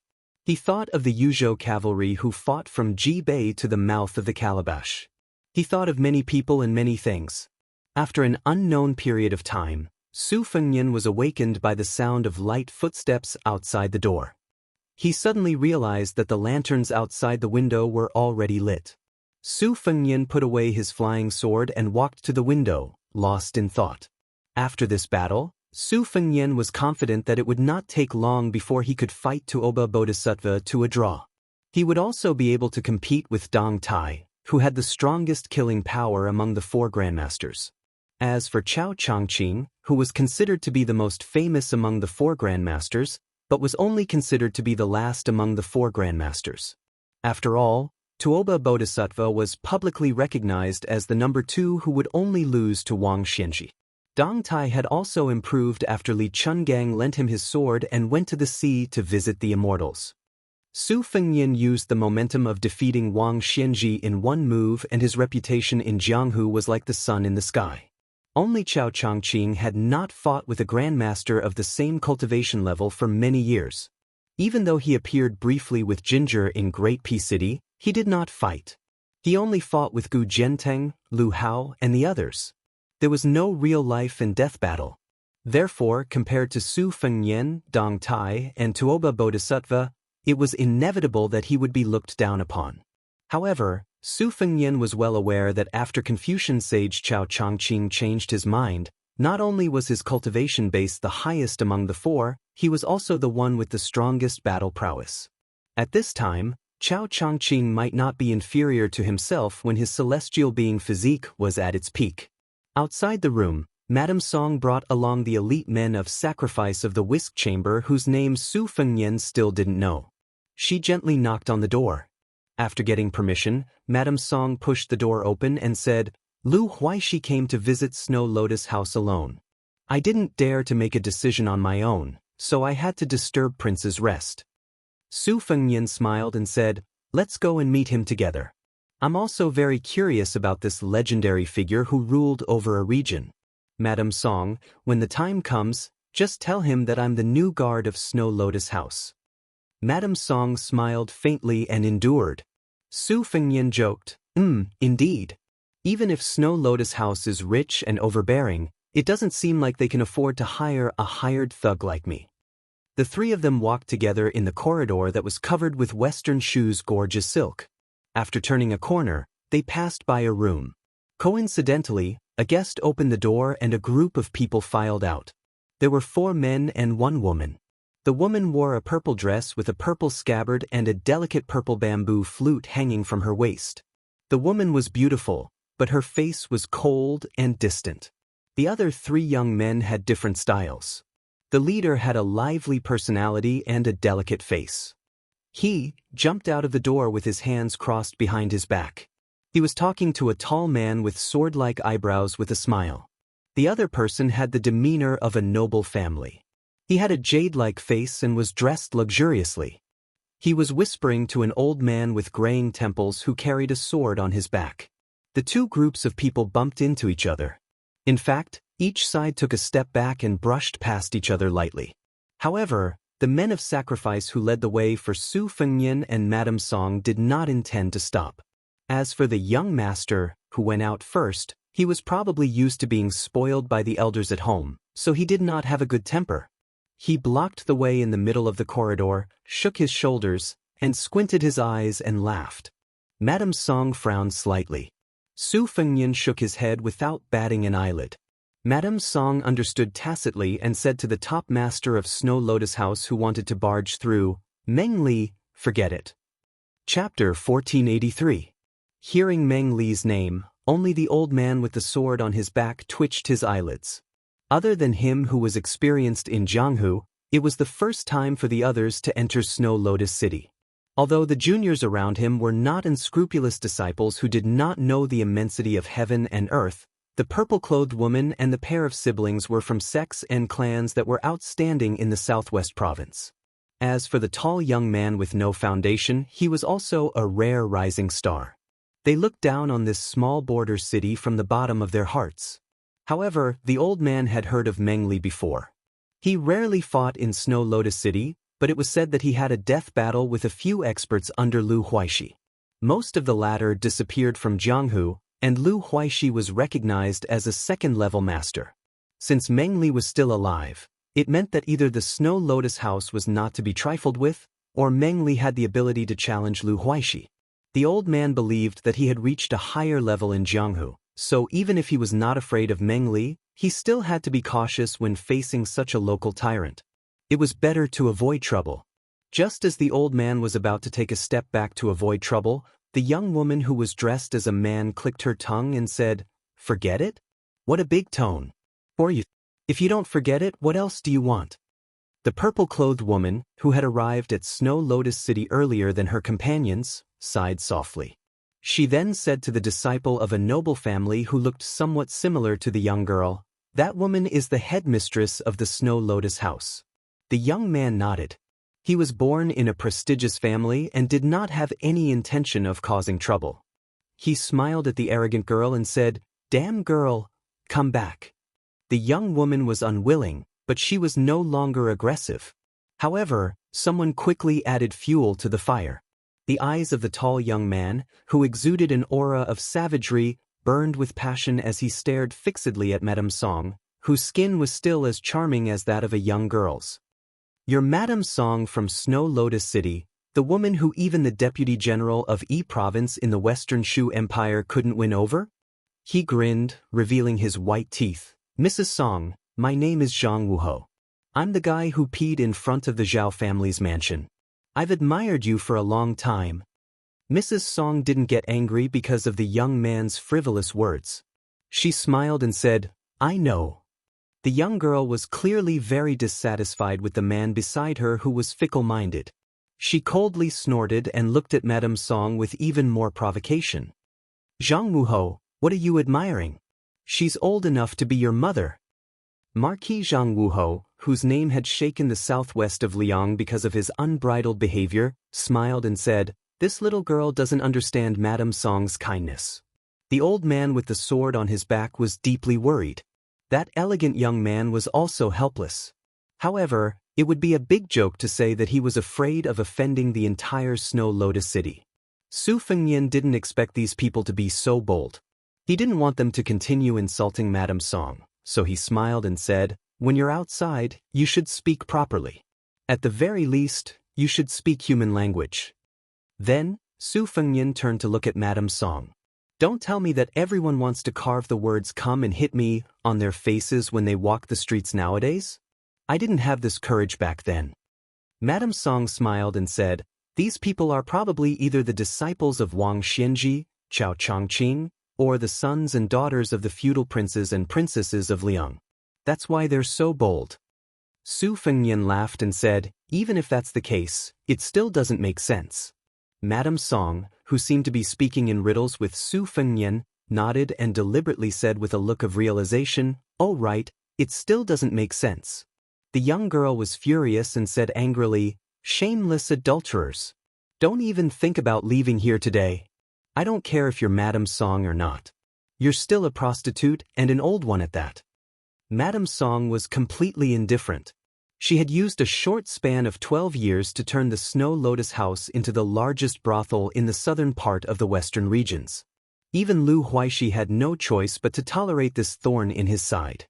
How could she be defeated by a little girl with a few words? If it weren't for the king of Bailiang by her side, she would have been able to easily leave a psychological shadow in the young girl's heart for the rest of her life. As a death warrior trained by the whisk room, Meng Li attached great importance to the rules. As long as Madame Song didn't say anything, he wouldn't do anything even if he had a strong killing intent. However, a sinister smile had already appeared on his face. Su Fengnian smiled and said, "That's enough." The young girl sneered and said, "You're just a pretty boy raised by an old woman. Who do you think you are? You think you're qualified to talk to me?" Zhang Wuho was originally a daring person, And he also had an astonishing backing. He chuckled and said, "You're not convinced? Why don't we spar? If you win, we'll make way. If you lose, Madame Song will be mine. How about it?" Su Fengnian smiled and said, "Spar? Sure." After saying that, he slowly walked forward. Meng Li quickly took the initiative to retreat and make room. His eyes were blazing with madness, and even his hands and feet couldn't help but tremble. He was one of the 4 grandmasters of the world. How many people could see the 4 of them in action? In the blink of an eye, the young girl didn't even notice anything strange. Then, a deafening sound came from behind her. She then discovered that Zhang Wuhou had turned into that passable-looking young man who had the most repulsive smile. It turned out that Zhang Wuhou had been pushed out by Su Fengnian's palm on his forehead. He crashed through the wall, passed through the room, and broke through the wall again. Just like that, he fell out of the 8th floor of the Snow Lotus Tower. Among the group, the old man with the sword on his back had the highest cultivation. However, he didn't see how this young man with an ordinary aura attacked. The old man instinctively reached out to pull out his sword. Su Fengnian only stood beside the young girl and looked at the 2 eye-catching holes. He waited patiently for a long time before turning his head and looking at the shocked Grandmaster of the Southwest. He asked with a smile, "What's wrong? You can't even pull out your sword?" At this time, everyone discovered that the Grandmaster of the Sword, who was unreachable in their hearts, had reached out to grab the hilt of the sword on his back. The sword, which weighed no more than a few kilograms, seemed to be as heavy as a mountain. No matter how hard they tried, they couldn't move it in the slightest. This scene was too ridiculous and comical. This accidental disturbance seemed to be an ordinary quarrel, but in reality, everyone in the group had their own schemes. Not to mention the pitiful person who had already fallen out of the Snow Lotus Tower, the girl in purple wanted to borrow the power of the Southwest Jianghu to make a name for herself. For a heroine to walk the Jianghu, winning the title of fairy, was only the first step. She still needed a variety of methods to manage it. She needed to climb up to a towering tree so that she could intimidate others. She needed to be on good terms with the seniors, carefully win over young masters who had money and family background, and so on. On the road of Western Shu, the awe-inspiring son of an aristocratic family had sharp eyes. He had seen the old-style cold saber on Su Fengnian's waist. His family had suffered a lot at the hands of the Su family, so they wanted to skin the Bailiang Su family alive. As for the dandy sons of Western Shu who liked to wear cold sabers, he had personally killed and crippled many of them over the years due to his anger. Now that he had met such a person in Snow Lotus City, other than disliking him, he wanted to test the waters. He wanted to create a farce and reveal some of the old secrets of the Snow Lotus Tower. If she really had an affair with Bailiang, then he would have a merit that he could easily obtain. As for the girl who was angry at Zhang Wuhou's fickleness, how could his eyes not light up? Her thoughts were very simple. In front of a strange man she was interested in, she just wanted to make him keep his eyes on her. Su Fengnian looked at the embarrassed old man who had drawn the sword and said pleasantly, "Take your time, I'm not in a hurry." After a while, the old man, who had been famous for a long time, struggled in vain. When he was about to lower his head and admit defeat, he suddenly pulled out more than half of the long sword in the sheath. Even the old man himself felt that it was unbelievable. The 2 women and 1 man who were staring at the old man felt relieved. However, the long sword in the old man's hand returned to the sheath by itself. Out of the sheath, back into the sheath. This process repeated again and again. The old man wanted to die. Madame Song suddenly burst out laughing. She had never felt so comfortable in more than 10 years. Chapter 1484. The old man with the sword on his back loosened his grip in disappointment. The clear heart of the sword that he had nurtured for decades was completely broken. His expression was dull, and he had lost the demeanor of a grandmaster. The purple-clothed woman, who had painstakingly earned the title of fairy, had an indifferent expression on her face that was as cold as ice. She wanted to say something, but she couldn't. Her watery eyes seemed to be able to speak, and there were actually 3 kinds of emotions in them: reverence, admiration, and guilt. The man from the Western Shu family put away his thoughts of fishing in troubled waters and put on a submissive posture. He tried to maintain the bearing of a disciple of a noble family and did not show too much of an opportunistic attitude. His sister was the biggest contrast. Newborn calves were not afraid of tigers. Not only did she not shrink back, she widened her eyes. The only thing that was not written on her face was that she wanted to marry him. Madame Song did not add insult to injury. She stopped smiling and came to Su Fengnian's side. As if there was no one around, she began to introduce everyone to Su Fengnian. Purple Bamboo Fairy Huang Chunyu is from the Sword Mountain, which is only ranked after the Spring Invitation Cottage. Her master is the Donyo Peak Master, Deng Cheng. She was a guest at General Lu's mansion some time ago, and she just came to the Snow Lotus house yesterday. If I'm not wrong, the brother and sister are from the Lu family in Izhou. As for this senior who is unwilling to, disdainful to use his sword, he is called Ruan Jinghua. He is one of the few Jianghu masters in the Western Shu sect. There was once a poet who praised his sword skills as 1,000 riders rolling up snow over a great hill. Therefore, he has the nickname of 1,000 Riders Sword Immortal in the southwest Wuling of Ling.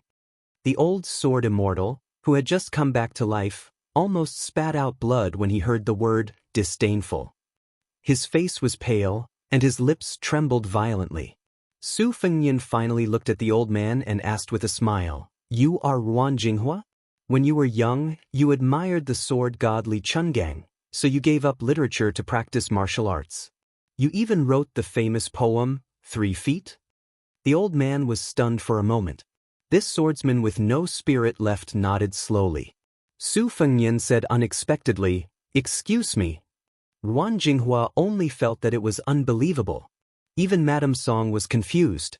Su Fengnian laughed softly. There was once a senior swordsman who said that your talent was average, and that your swordsmanship would not be good. However, your poems were not vulgar. Ruan Jinghua should not practice swordsmanship and should be a scholar. What surprised the Lu siblings was that after a moment of confusion, Ruan Jinghua seemed to have been possessed by a ghost. Tears streamed down his face as he cried and laughed. He was like a slow-witted child who had been taught a lesson in private school every day and was suddenly praised by a strict teacher one day. At the same time, he was like a poor scholar who had spent his entire life in dire straits. Suddenly, one day, he felt that he could die at night after hearing about the Dao. Huang Chunyu, who was imitating the Wuling Alliance leader Huishan Shenyuan, who was wearing a purple robe, discovered that the three of them were already far away.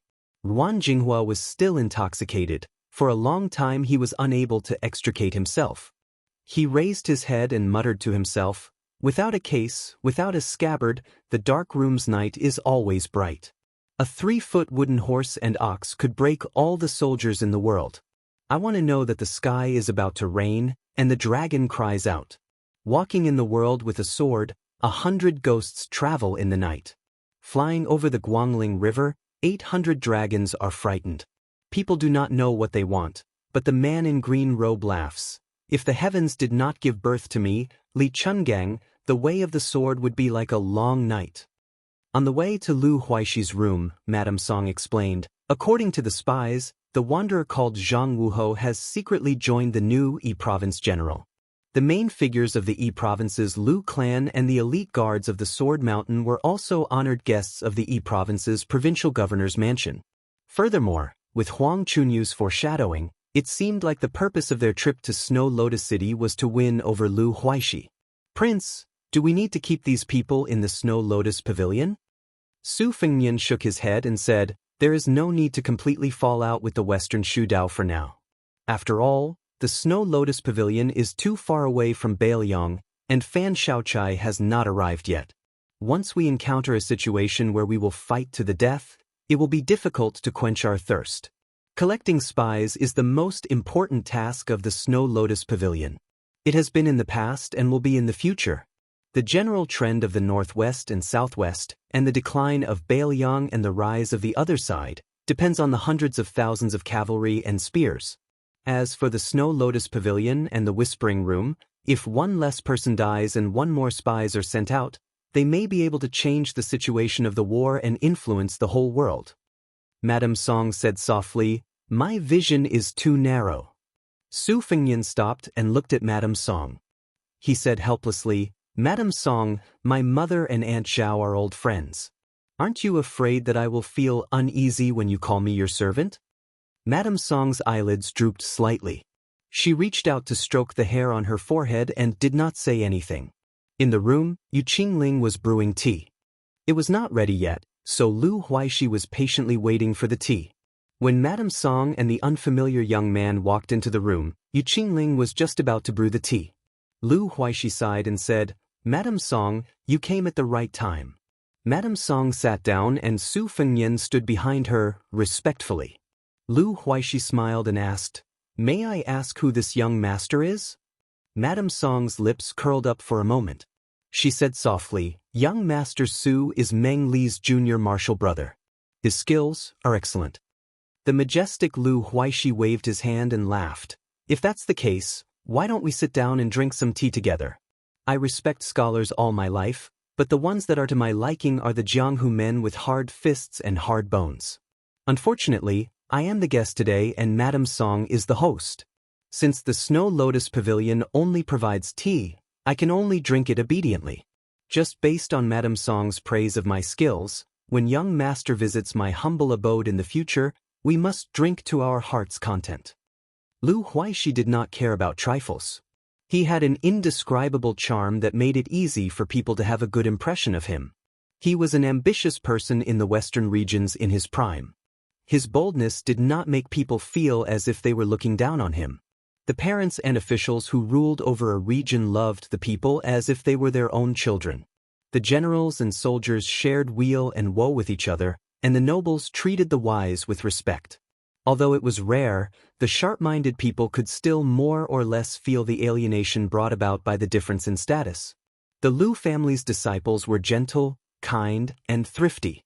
However, when Lu Huaishi spoke to someone, his eyes would look at the other person. He was sincere and free. Every word that came out of his mouth seemed to come from the bottom of his heart.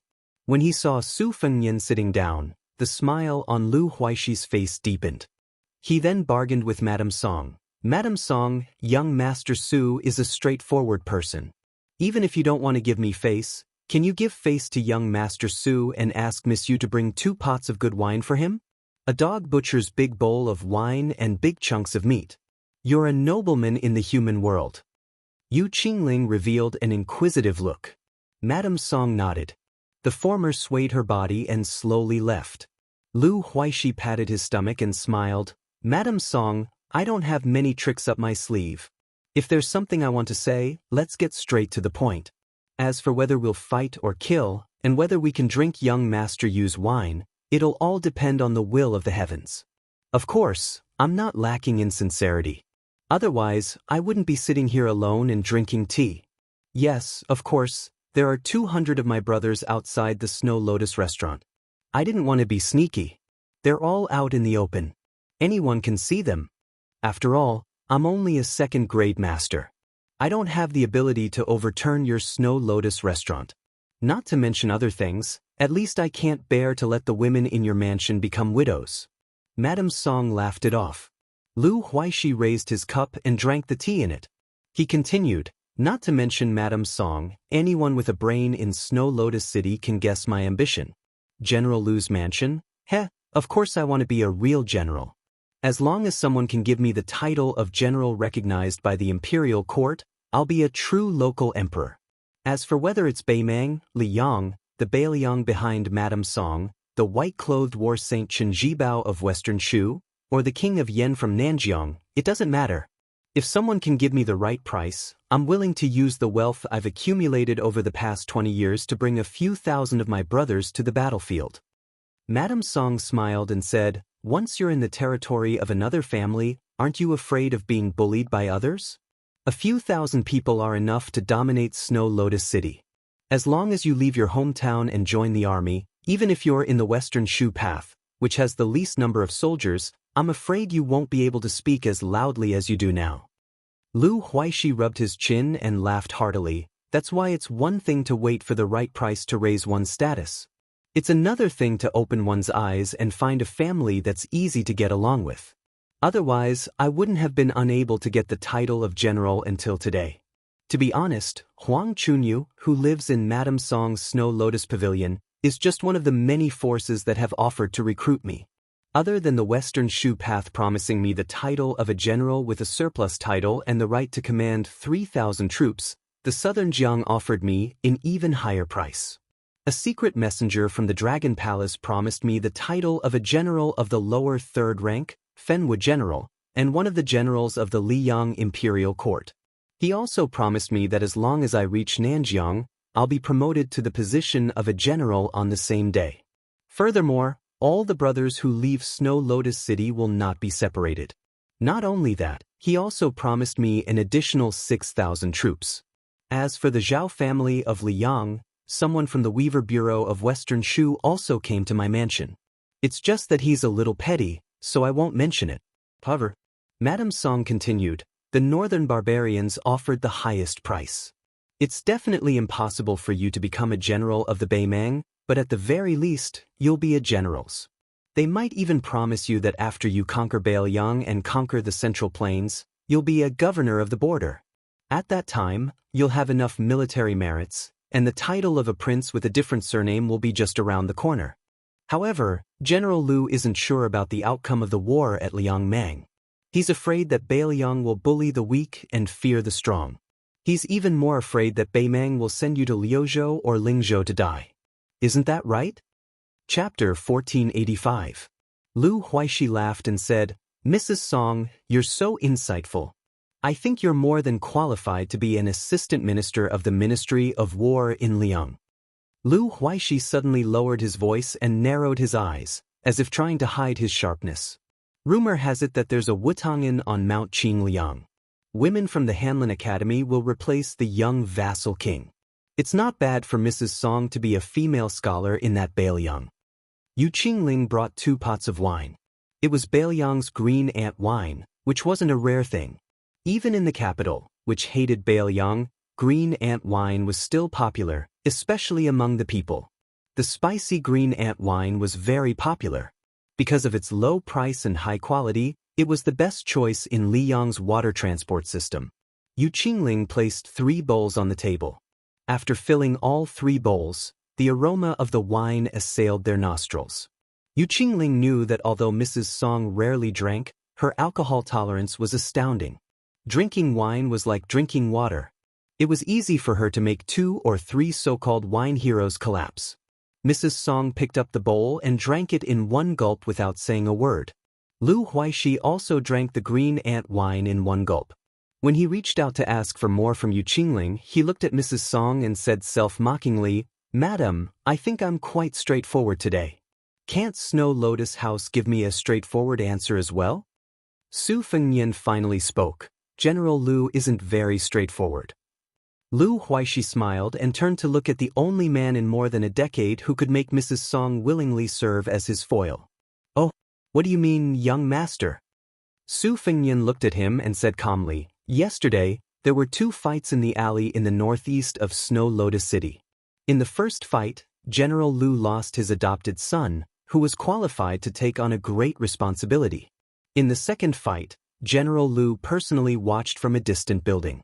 Although he couldn't see clearly, he couldn't determine the depth of my skills. He probably couldn't guess the identity of the 2 riders who entered the city late at night and left this morning. However, compared to that swordsman Xiao Mu of the Central Plains, compared to Meng Li of the Snow Lotus Tower outside the house, and compared to you, General Lu, it is obvious that I am in a higher realm. Most importantly, you brought 200 of the mansion's most elite troops and rushed over aggressively, with the idea of subduing the enemy without a fight.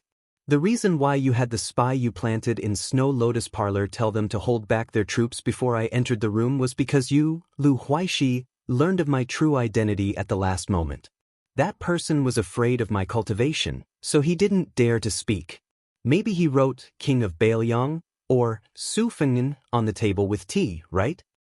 Mrs. Song raised her head and glared at Yu Qingling. The latter's face instantly paled. Lu Huaishi put down the wine bowl and rested his hands on his thighs. Then he stood up and bowed with cupped fists.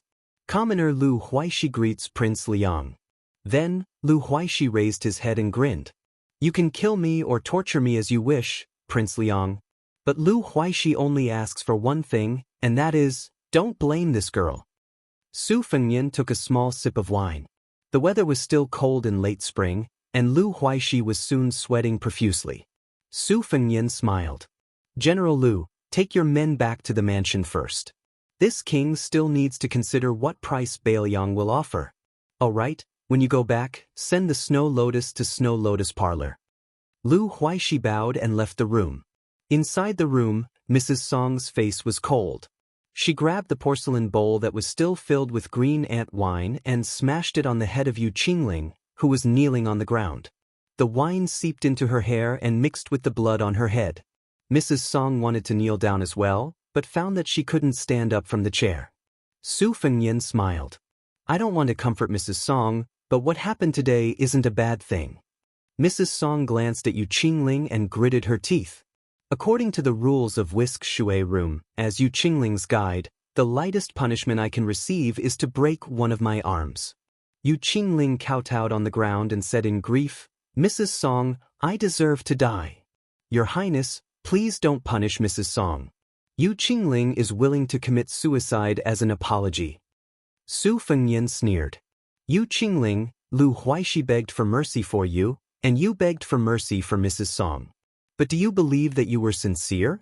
Lu Huixi, on the other hand, was scheming to protect himself. He seemed manly, but in reality he was a vicious person who relied on his instincts to make the best decision. Perhaps you're wondering why I could see through it and think that I, Su Fengnian, am slandering Lu Huixi, who has always been open and aboveboard even when doing evil things. Su Fengnian laughed at himself. If you really want to give a reason, it can only be explained that I'm also a cold-hearted person. It's always more accurate for a bad person to see another bad person. It's not that I can't force Lu Huixi to kill you in order to live. It's just that when your emotions were fluctuating, Lu Huixi was also certain that I wouldn't kill him easily. If he acted casually in front of you, you would only be more infatuated with him. Who knows, you might even bite your tongue and commit suicide. Yu Qingling only had a trace of doubt in her heart, but she quickly raised her head with a firm gaze. I won't. Su Fengnian wiped the edge of the wine bowl with his sleeve and handed it to Mrs. Song. He directly picked up the wine jar and drank a mouthful of wine. He said indifferently, actually, whether I kill Lu Huixi or not is a small matter because Lu Huixi can't decide who to side with. Before I appeared, he could only choose to side with Western Shu. This guy is full of lies. For example, he said that the offers from Western Shu and Nanjiang were real, but the offer from the Weaving Bureau of Liang Imperial Court was fake. The reason why Lu Huixi didn't agree was because he knew that it was just a pie on paper. No matter how big the pie was, he couldn't eat it. The forces of Western Shu under Chen Jibao's command might be able to tolerate a General Lu of Shuelian City who ruled over a territory and allowed him to live freely on the border. However, they definitely wouldn't allow Lu Huixi to lead his people anywhere. As long as he dared to take a single step out of Shuelian City, he was doomed to die. That was why the one Lu Huixi truly wanted to rely on was the Northern Mang that he thought was a sure win. That was why he was waiting. Only when the Northern Mang took down Huda City and invaded Liang Province's territory would he declare his stance. If by any chance Northern Mang suffered a defeat in this war, he would settle for the next best thing, switching to Western Shu's embrace. Chen Jibao didn't attach any importance to a person like him and the several thousand stragglers he brought with him at all, undoubtedly breaking up his troops. Of course, this was Lu Huixi's plan before he met me. After tonight, if he had an urgent need, he would open the temple door without burning incense and offer pigs and sheep when the time came. On the surface, Bei Mang was loyal to him and didn't have a good future, but secretly contacted Western Shu. If you don't believe me, I can ask Madame Song to send you to personally monitor the meeting between General Lu's mansion and Western Shu. When the time comes, you will definitely be disappointed with Lu Huixi. Su Fengnian suddenly smiled. However, Yu Qingling, will definitely not be able to resist going to Lu Huixi while you're monitoring him. He just said a few words, and your heart softened again. It's not your fault. Fu Shui's room and spy are all inferior to the person you like. Yu Qingling lowered her head again and bit her lips. Life was short, but love was long. Su Fengnian stood up and walked to the window. He looked at the night scenery of Snow Lotus City, which was like a paradise. It must have been hard for Lu Huaishi to resist the temptation of your body. Did he personally promise you that he would only consummate his marriage with you after officially marrying you? Yu Qingling finally broke down and sobbed silently. Madame Song asked Meng Li, who was outside the room, to take Yu Qingling away and lock her up. She came to Su Fengnian's side and said with a bitter smile, "I've made a fool of myself in front of your highness. I've also disappointed your highness." Su Fengnian shook his head and didn't say anything. Madame Song forced a smile and no longer called herself a servant. "I'm very curious. Why is your highness so tolerant of Yu Qingling? If it were me, I would also ruthlessly kill her." Su Fengnian leaned against the window and said with a smile, "It's very simple. Because my mother once told me that the world is not good. It's harder for women to live, especially beautiful women. So my mother told me that when I grew up, I shouldn't bully people if I could. I should treat them as well as I can." Madame Song stared at the young man and smiled gently. "Unfortunately, I, Song Huang, was born more than 10 years early." Su Fengnian turned his head and blinked. He asked, "Isn't Madame only 20 years old this year?" Chapter 1486. Madame Song, who had a high tolerance for alcohol, blushed as if she had drunk 1,000 white cups of wine. "Is that so? But I was already 16 years old when I first met the general and the princess with the young lady." Su Fengnian smiled. The two of them leaned against the window. After a long time, Madame Song said softly, "Every minute of the night is worth 1,000 gold. Young Master Su, do you want to rest? Do you need someone to serve you?" Su Fengnian said seriously, "The bed in my room is a bit small." Madame Song spat, stood up straight, and turned to leave. She said, "I just don't like to be eaten by an old cow. What do you mean by looking 20 years old? Who are you trying to fool?" Su Fengnian smiled and said, "If you have the chance, go back to Baoyang. My sister will be very happy." She stopped and sighed. She shook her head and left the room.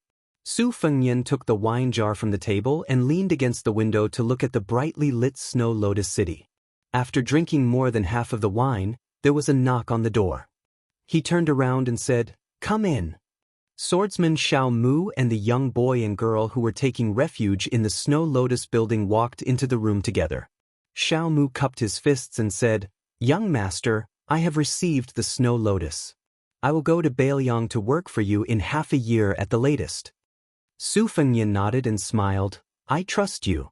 Ma Jiabao's daughter immediately gathered her courage and asked, "Hey, Senior Sword Immortal, did you win against Tuoba Bodhisattva?" Su Fengnian joked, "After the fight, I vomited a few pounds of blood. Do you think I won?" The young girl exclaimed, "So miserable?" The young boy said carefully, "Uncle Xiao said that your opponent is the second most powerful expert in the world, the army god of Beimeng. Senior Sword Immortal won't be embarrassed if you lose by accident." Su Fengnian looked at Xiao Mu, who was deeply grateful to him, and said, "I will leave Snow Lotus City early tomorrow. Please go to Ma Jiabao. You can bring Meng Li from the Snow Lotus building. He is also a second-grade master." Xiao Mu nodded and did not refuse. The youth suddenly blushed and asked, "Senior Sword Immortal, that heartless old man likes to lie. Why don't you tell me the truth? If I practice martial arts, can I become an expert?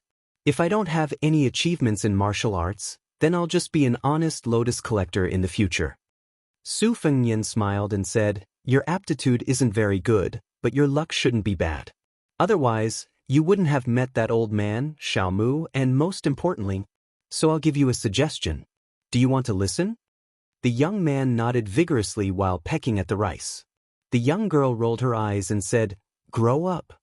Su Fengnian said, "I have a brother who traveled alone in Jianghu before he became a top-notch swordsman.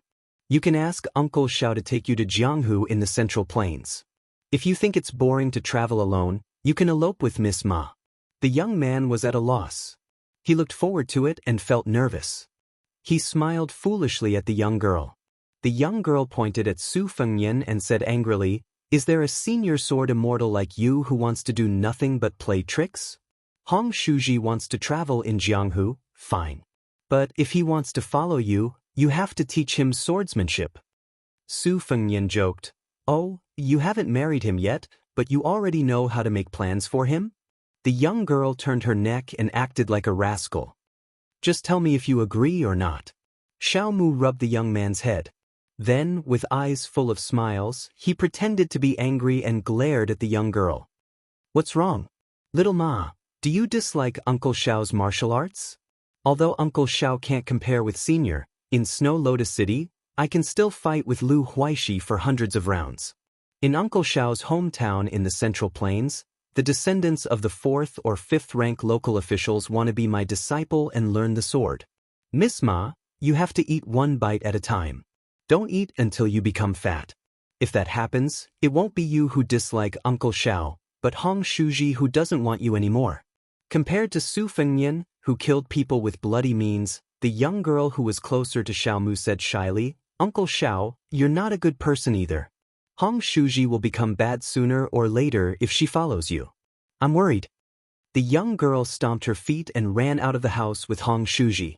They started to discuss how to elope and travel in Jianghu together. Xiao Mu cupped his fists and said sincerely, "Senior, take care." Su Fengnian hesitated for a moment and said with a smile, "I'm not a senior. I'm younger than you." Xiao Mu was stunned and said, "Senior, you're very humorous." When Xiao Mu walked out of the house, 2 women walked in together. They were the purple bamboo fairy, Huang Chunyu, and the arrogant woman from the Lu family who couldn't control her mouth. Su Fengnian was a little self-deprecating. Had he become the most popular courtesan in a brothel? The woman from the Lu family, who had changed back into a woman's dress, questioned, "You broke Marquis Zhang's tendons and destroyed his martial arts. You made him live a life worse than death. Aren't you afraid of revenge?" Su Fengnian didn't pay attention to the woman with small breasts and no brains. He looked at Huang Chunyu, who came from the Sword Mountain, and asked, "What's the matter?" Compared to the arrogant woman from the Lu family, Huang Chunyu naturally had more experience in Jianghu and knew how to deal with people. She didn't pretend to be a girl of Jianghu. Instead, she bowed like a weak and virtuous woman. After straightening her slender waist, she said in a soft and apologetic voice, "Grandpa Ruan has left Snow Lotus City. He said that he wants to follow the footsteps of a senior and travel with a sword. Grandpa Ruan asked me to tell you that he has no regrets in this life. He also said that he already knows your identity, but he won't say a word. Grandpa Ruan also said that in his lifetime, he will write a famous poem for you." Su Fengnian leaned against the window with some kindness in his eyes. "Okay." Huang Chunyu's eyebrows were like flowing autumn water. She said tirelessly, "Our Sword Mountain accounts for nearly half of the 10 sceneries of Western Shu. They are the Bamboo Sea, Old Lord Pavilion, Lingyun Stone Buddha, and the Moonlight Cauldron. If you pass by Western Shu in the future, I hope you can come to the Sword Mountain to enjoy the scenery. If you don't mind, I can lead the way for you." Su Fengnian smiled. "If I have the chance to go to Western Shu in the future, if I still have the leisure to enjoy the scenery, then I will definitely go to the Sword Mountain." Huang Chunyu smiled innocently. It was hard to imagine that she was the cold beauty who was famous in the Jianghu of Western Shu. Su Fengnian said casually, "I once went on a long journey and only went to Mount Qingqing. I missed your Sword Mountain. If I may ask, I don't know if the old ancestor of your Sword Mountain is still alive. I only know that the old ancestor went into seclusion to comprehend the sword many years ago. There has been no news of him in Jianghu for so many years." When it came to the secrets of the sect, Huang Chunyu's expression was a little awkward. For a top sect, it didn't matter how many people there were. It only depended on whether there were first-class masters and how many there were.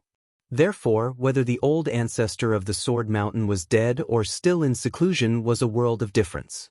Old Ancestor Du of the Sword Sect was a martial arts grandmaster who had fought Li Chungang on his way to Shu for the sword trial. He was a rare existence in the entire Western Shu.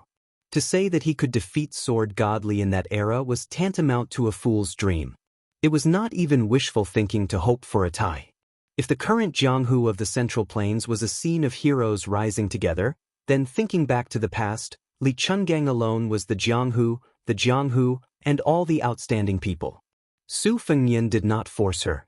He smiled and said, "If he is no longer alive, help me propose a toast to Old Ancestor Du. If Old Ancestor Du is still alive, please help me pass on a message." The Tang Sword Chi scripture that Old Ancestor Du wrote when he was in the prime of his life, the two moves of pulling the Sky River and washing the troops' armor were quite imposing. Huang Chunyu nodded her head gracefully and obediently. The woman of the Lu family who was ignored pointed at Su Fengnian and said angrily, "Do you think I am blind? Do you know who I am?" Su Fengnian asked back, "Are you the Empress Yan Dongwu?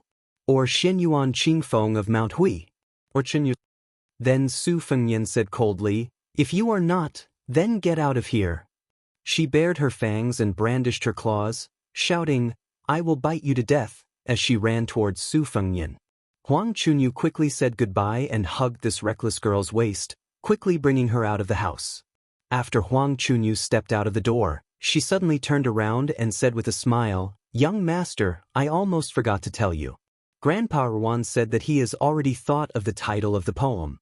It will be called The Journey of the Fierce Blade in the Snow." Chapter 1487. The second chapter is Before Midnight. The third chapter is Before Midnight. Su Fengnian had already left the city when the sky was still dark. Madame Song personally saw him off and the two parted at the city gate. Lanterns were hung high on the city wall, making it as bright as day. Su Fengnian noticed that Madame Song, who was dressed elegantly, had not only changed into a red, yellow, wide-sleeved gown, but also seemed to have put on some makeup. She sat high on the horse, her beautiful skirt trailing behind her. Under the illumination of the lanterns, she looked especially beautiful. Su Fengnian had already discussed all the matters that he needed to pay attention to in the Snow Lotus House. Feigning civility with the fence-sitter Lu Huaishi was of the utmost importance. The spies from Bailiang and Western Shu would use this person as bait. Su Fengnian wore the old cold knife that had broken into two pieces at his waist. He carried an inconspicuous cotton bag with a few changes of clothes and some yellow and white items on his back. As they parted, Madame Song lived up to her reputation as the woman who had written the phrase, "Carrying a knife and standing alone in all directions, shining through the clouds at night."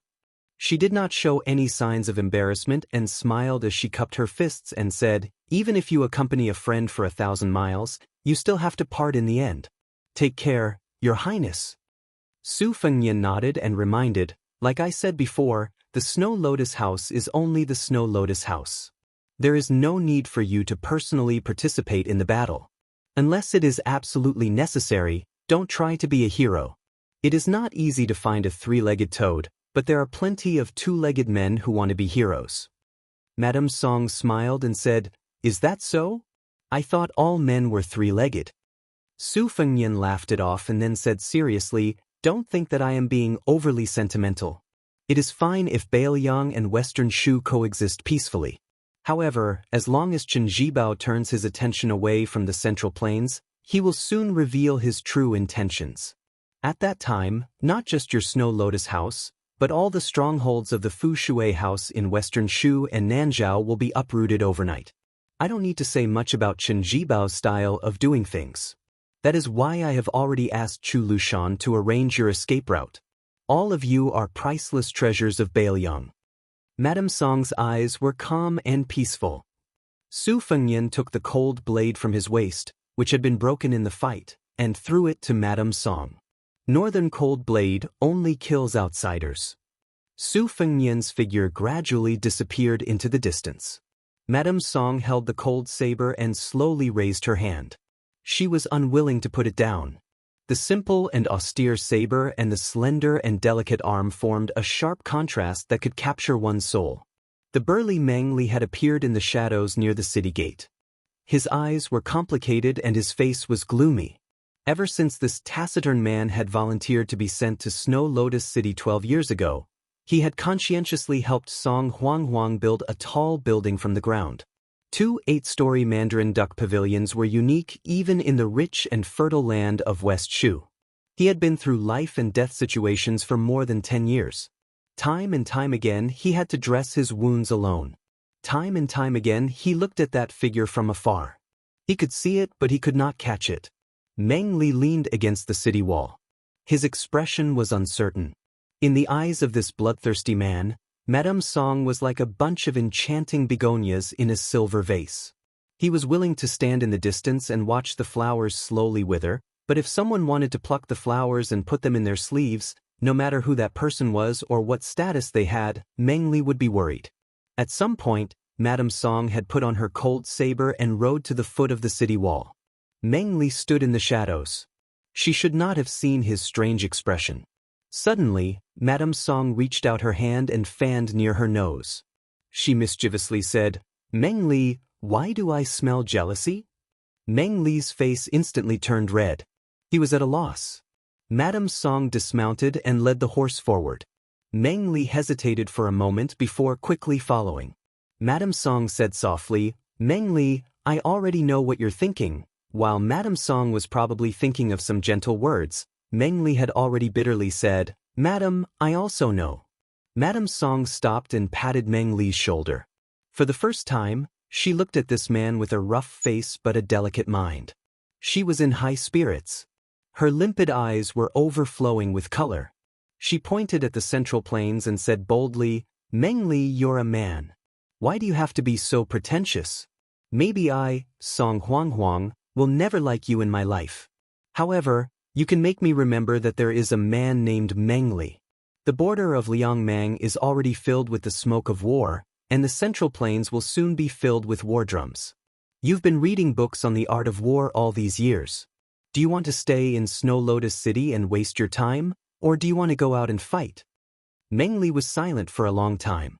Finally, he said, "Madam, can I not go to the Bailiang Frontier Army but go to Liangmang instead?" Madame Song handed the reins to Meng Li and laughed. "Why not? From now on, Whispering Room and Snow Lotus House will just treat Meng Li as dead." Meng Li suddenly mounted the horse and turned it around. After galloping for a dozen steps, he turned around again. He clenched his fist and hammered his chest. "Song Huang, I, Meng Li, have liked you for 12 years. I've also done my best to protect you for 12 years. I don't regret it. Even now, I'm still very happy. If I become successful in the future, I'll definitely come back to Snow Lotus City to find you. If I unfortunately die at the border of Liangmang, I hope you can offer me a few cups of wine every Qingming festival." Madame Song laughed loudly and said, "Don't die if you have the ability." Meng Li left the city and went to Liangmang alone. At this time, Song Huang and Meng Li did not expect that in the future Liang Shilin and Jianghu to jointly create the two auspicious talismans rushing north, torrents. Meng Li had unknowingly become one of the first people to set off. Su Fengnian, who had left the city earlier, also did not expect that he would coincidentally encounter a martial arts event in the remote western regions. This caused him to stop for a while on his way back to the north. In the past 100 years, because Li Chungang and Wang Xianxia had been too powerful, the entire Jianghu under them was like a fight between ants no matter how much trouble they caused. In addition, Li Chungang and his sword were too elusive. Later on, Wang Xianxia's hands were tied in the martial emperor city of the Eastern Sea. This caused the Jianghu of Liyang to be lively for 100 years, but in the end, it was not as lively as before. It wasn't until Xianyuan Qingfeng became the chief of the Wulin alliance that this situation began to change. Of the 4 grandmasters, Su, Chao, and Tuoba, none of them were pure Jianghu people. Dong Tai appeared and disappeared mysteriously, and the other 10 martial arts judges were also shrouded in mystery. This made Xianyuan Zi, who was rumored to be admired by the emperor of Liang and who the new prince of Liang wanted to gift with the martial arts manuals, become the undisputed leader of the Central Plains Jianghu. Apart from the publicly recognized top 10 sects, the Sword Tomb of the Wu family, the Dragon Palace of Nanjiang, and the Fish Dragon Gang of Bailiang were at the bottom of the list. After the Martial Arts Society meeting at Great Snow Ping, many new lists were released near Liangsan. These lists abandoned those martial arts grandmasters and Jianghu sects that were too high in status. They were newly evaluated as the 4 fairies, the 4 sages, and the top 10 sects. In addition, there were also titles such as the 12 chiefs and the 8 demon lords. Although these lists were no longer lofty, It was precisely because they were approachable that they were as vigorous as weeds. Soon, everyone in Liangjiang knew about them. Under this general trend, two major events occurred in the bustling Liangjiang lake. One was that Xianyuan Qingfeng had come out from his closed-door training. In just half a year, he had comprehended the paths of immortality, and his realm had skyrocketed. He was born from the 12 chiefs of auspicious talisman of the 13 grades of spring and autumn. Xianyuan Qingfeng was the chiefs of sword, saber, and Dao. The second major event was that while Xianyuan Qingfeng was in closed-door training, someone had stolen 16 of the best martial arts manuals from the library in Great Snow Ping. Later, it was said that 6 of the 8 big figures of the evil way had joined hands to do it. Then, a second martial arts society meeting was held in Great Snow Ping. Although Xianyuan Qingfeng did not show up, under the leadership of Huang Fangfua, the chief guest of Mount Hui, he set the tone of the battle between good and evil with those respected sect leaders. For a time, all the heroes gathered and were excited, vowing to hunt down and kill the 6 evil people who dared to challenge the number 1 holy land in Jianghu, Great Snow Ping. The first-class Jianghu forces carrying the banner of enforcing justice on behalf of heaven set off from Mount Huishan, passed through Xiangfan in the middle of the Central Plains, passed through western Shu, and tirelessly chased the enemy all the way to the western regions. Along the way, countless second- and third-class gangs joined in. Whether they had nothing better to do and wanted to join in the fun or wanted to build a relationship with Mount Huishan, in short, the flow from east to west was getting bigger and bigger. There were thousands of people. The movement was so big that not only the garrisons of Jiangnan Circuit and Western Shu Circuit were alerted, they were in a state of panic for a while. Moreover, it was said that even the young nobles of the Zhao family secretly joined in. Most of them just wanted to see the purple dress of Mount Huishan. A few of them secretly recruited the forces of Jianghu in order to seek self-protection in the imminent turmoil. Therefore, it could be said that the fish and the dragons were mixed together to participate in the grand undertaking. Chapter 1488. At that time, Su Fengnian was riding alone and stopped beside a gravel path that was trodden by traveling merchants all year round. He was a little dumbfounded. This path was actually filled with endless streams of people, and it was a rare scene of a boiling cauldron of voices, as if they were going to a market.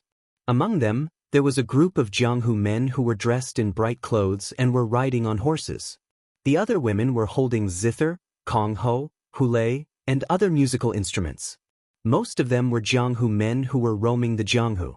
They were dressed in bright clothes and riding on horses. The swords and sabers on their waists were all valuable weapons. Among them, more than half of them were wearing white robes and white robes. There were also a few who were unconventional and had wooden swords on their waists. In the mighty group, there were also people riding donkeys and carrying branches. Naturally, these guys were the firm admirers of the peach blossom sword god, Dongtai. Su Fengnian had been to Liang Lake twice. The first time, he felt like he was walking at the foot of the mountain, where he could only crawl and roll in the mud without being able to see the scenery at the top. The second time, he walked on the top of the mountain, like an immortal who was enjoying the clouds and drinking the dew. It was really an eye-opener for him to see so many Jianghu men who were too good to be humble in one breath. Su Fengnian stopped his horse and didn't move forward. He didn't have a horse that was worth hundreds of gold coins, nor did he carry any weapons. In fact, he was not eye-catching. 4 ordinary young people who wandered the Jianghu, even if they had a first-class appearance, they didn't mean much to men. Even for women, if they didn't know how to build connections, they could only be a heroine with a little reputation in a county of Banzhou. It was hard to be called a fairy. Even if they saw Su Fengnian, the men just glanced at him, and the women just looked around. At most, they would look back and take a second look. They felt that it was a pity that this handsome young man was not from a famous sect. Otherwise, they could find a chance to win him over. It should be known that the top 10 new talents in the Wuling world were all related to the 10 great sects of the 4 sages. For example, Dou Changfeng, who had a toad-like face, liked to stick out his tongue and lick his lips when he was free. Eating at the same table with him would make one lose appetite. Just because he had a good master who had a place in the great snow square of Mount Hui, he was always surrounded by women. Su Fengnian looked at the crowd in front of him quietly and sighed with emotion. Previously, the spy had sent a message to the Snow Lotus Tower that Tan Tai Ningjing had rushed to the Guangling Taoism. Chao Changqing's transition from the holy path to the domineering path was undoubtedly another proof that the Confucian sages of the past dynasties often didn't have a good ending. It should be known that under the devil suppression well in the water moon mirror, there were those famous Confucian sages who were famous for their benevolence and righteousness. In the eyes of ordinary people, this must be a strange thing, but in the eyes of the Qi trainers in the world, this was the cycle of the heavenly way. After confirming that Su Fengnian was out of danger, Su Yambing took a newly accepted disciple to the pass in the south of Lingzhou bordering Liangshu to meet his fellow disciple, Han Laoshan. It seemed that he was entrusting his son to him. Perhaps he didn't want to have any regrets before the life and death battle with Huyen Daguan. Suddenly, someone laughed loudly and swept across the yellow sand. Although this person was excellent in martial arts, he didn't offend the crowd by flying over the heads of the people in the middle of the path. Instead, he rode on the wind beside the path of the unknown people like Su Fengnian. His figure rose and fell like a dragonfly skimming the surface of the water, bringing up bursts of yellow dust. Su Fengnian was wrapped in the dust. After the master flew over the man and the horse, the yellow sand hit them in the face. Su Fengnian didn't care about it and just casually scattered the sand. Around him were a lot of people who were forced to eat the sand and curses. A young pedestrian closest to Su Fengnian was stepped on by the flying master on the shoulder. Although he wasn't injured, he staggered and bumped into Su Fengnian's mount. Su Fengnian bent down and gently held the poor guy's head. After letting go, the man raised his head and didn't seem to be flustered and exasperated. He said gratefully with a good temper, "Thank you, young master." Su Fengnian shook his head and asked with a smile, "Where are all of you going?" The man's eyes widened. "Young master, are you from the western regions?" Su Fengnian nodded and said, "I'm heading north from Snow Lotus City. I'm very curious as to why so many Jianghu heroes suddenly appeared here." The young man with an old cotton bag on his back laughed and said, "No wonder, no wonder. Young master, you don't know. Not only are there nearly 1,000 Jianghu heroes on this road, but all the masters of the Central Plains are also heading west. They are divided into 3 groups and are heading to a small town in the western regions dozens of miles away. They are going to meet the Wulin Alliance chief there and discuss how to kill the 6 great devils together. In fact, there aren't many first-class grandmasters on this road. The other 2 groups are full of masters. Hey, it's just that they are moving too fast. My legs can't keep up with them, so I have to settle for the next best thing." Su Fengnian dismounted and walked forward with the cheerful young man. The latter couldn't help but take a few more glances at Su Fengnian's mount. His eyes were full of undisguised envy. Su Fengnian saw that the young man looked tired and his footsteps were light. He smiled and asked the young man to take off his bag and hang it on the horse's back. The young man didn't stand on ceremony and sincerely thanked Su Fengnian. He took the opportunity to pat the back of the horse a few times and praised it for its excellent colt. The young man saw that this young master didn't seem like a rich man who was difficult to get close to. Moreover, this young master was a lively person who couldn't keep his words to himself. Therefore, he opened his mouth and told Su Fengnian about the scale of this trip to the western regions. His face was brimming with pride as a Central Plains man.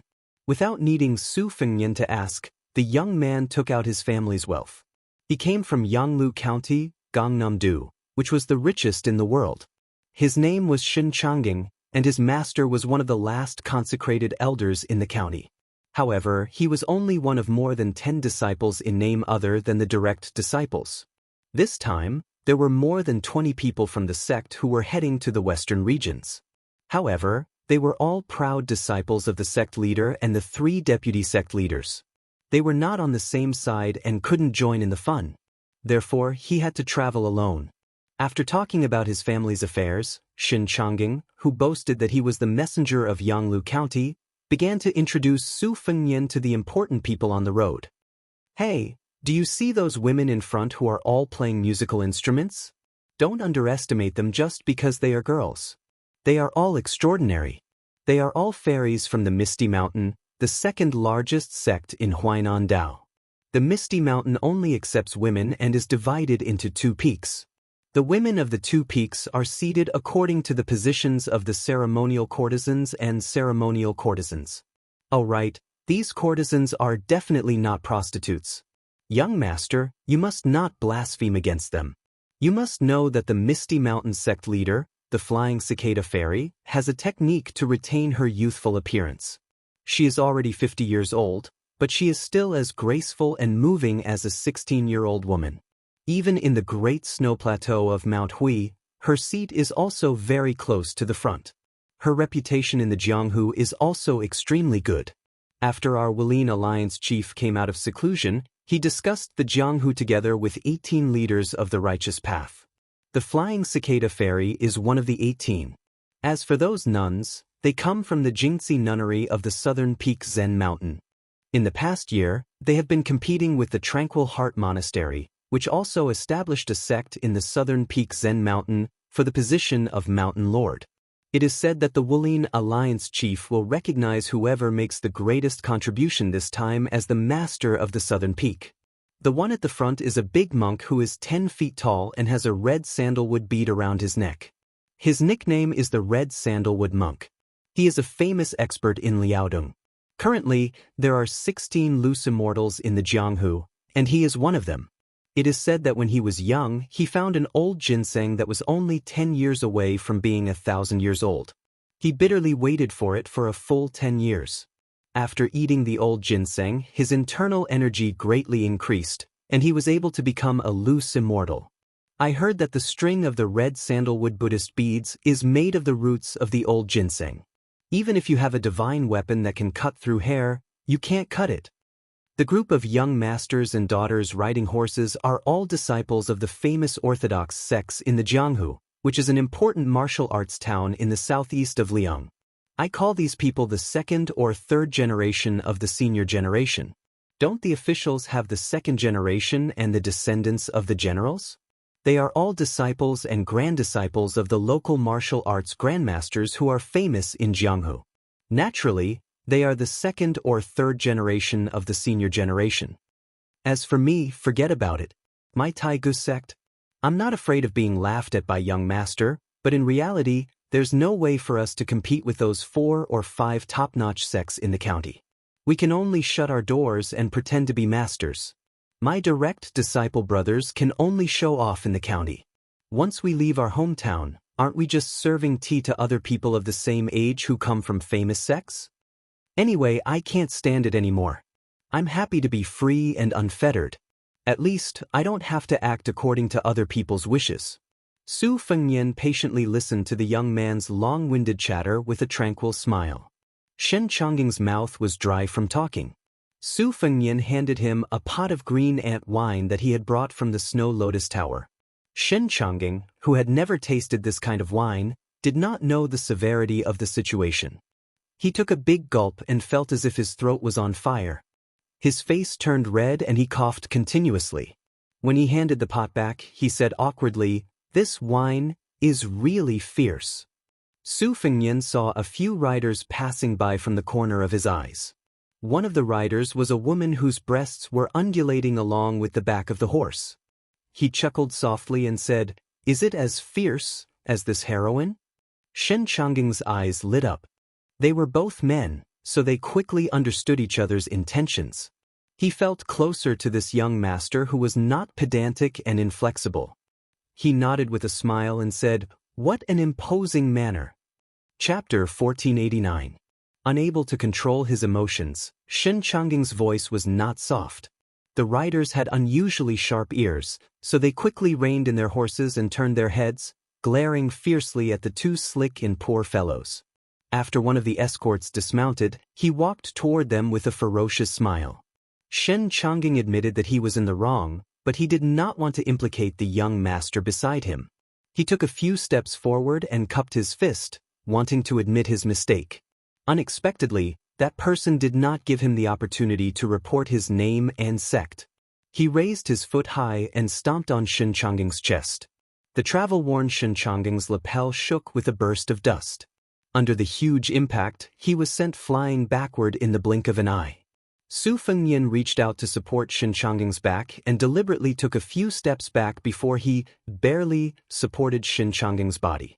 Su Fengnian gently pulled Xianxiang behind him and raised his elbow to block the kick. Then he looked up at the smiling heroine on horseback and said with a smile, "We were rude first. I hope everyone can forgive us." Xianxiang's face turned red.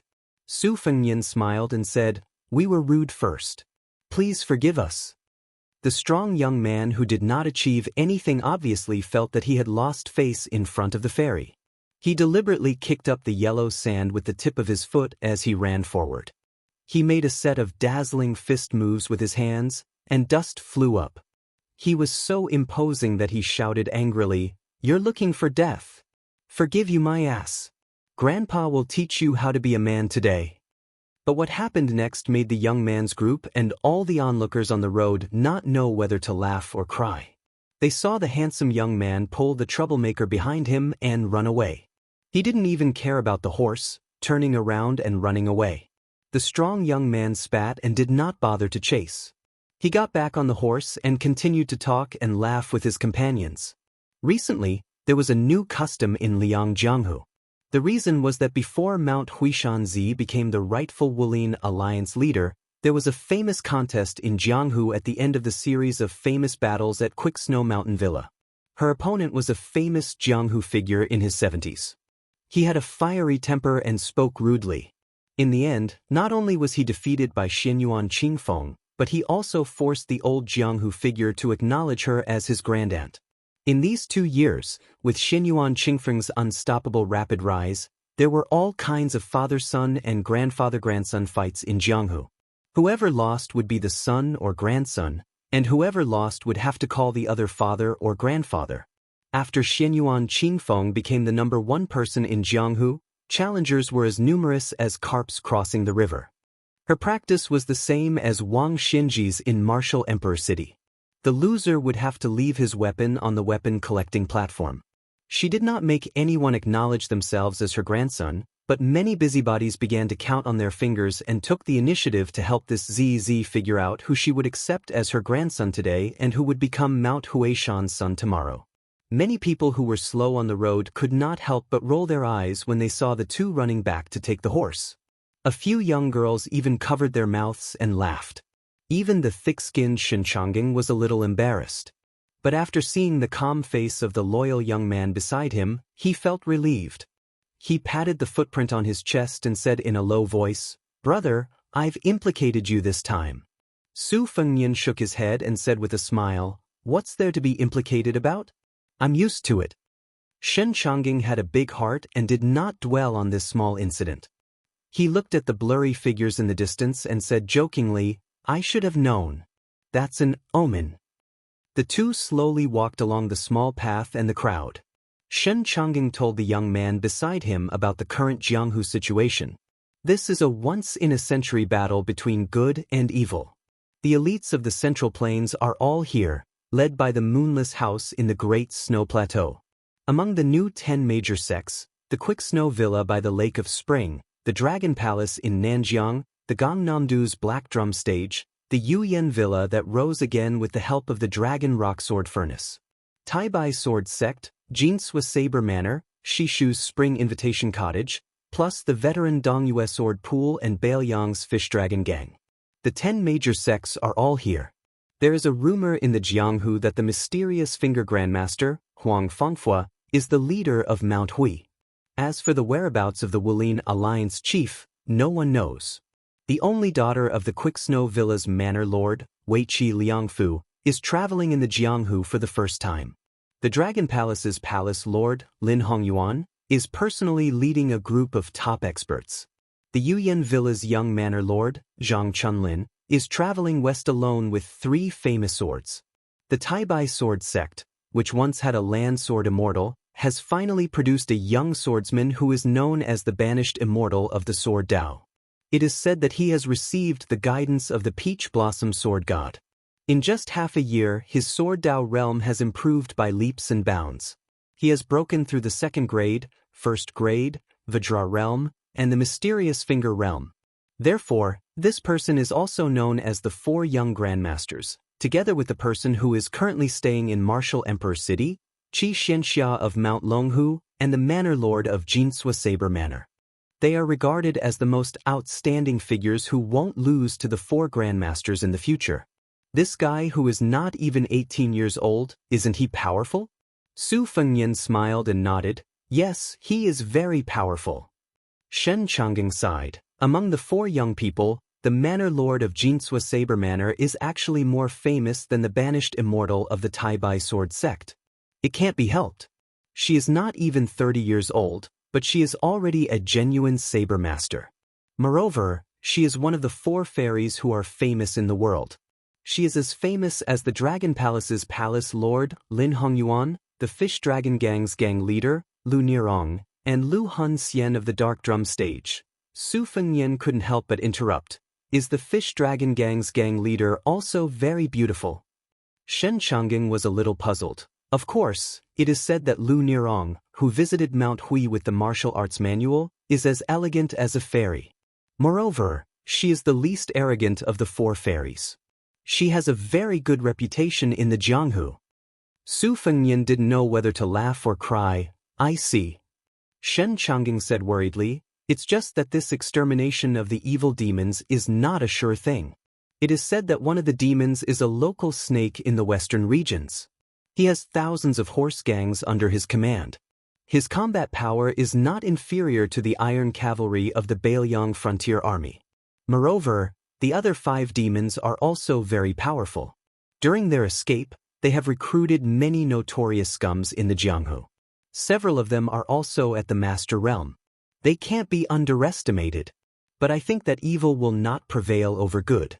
We have Fairy Lu of the Fish Dragon Gang, who is familiar with the terrain of the western regions, to lead the way. Moreover, we have the leader of the Wulin Alliance, who has superb cultivation. I think we will definitely win. It depends on how much we pay. Su Fengnian whispered, it seems that there are many acquaintances. Shen Changing didn't hear Su Fengnian's muttering. He patted his chest and said, although I am not famous in the Jianghu, I know a few people. When we arrive in that town, I will definitely introduce you to them. Chapter 1490. However, Shen Changing soon realized that his boasting had been exposed.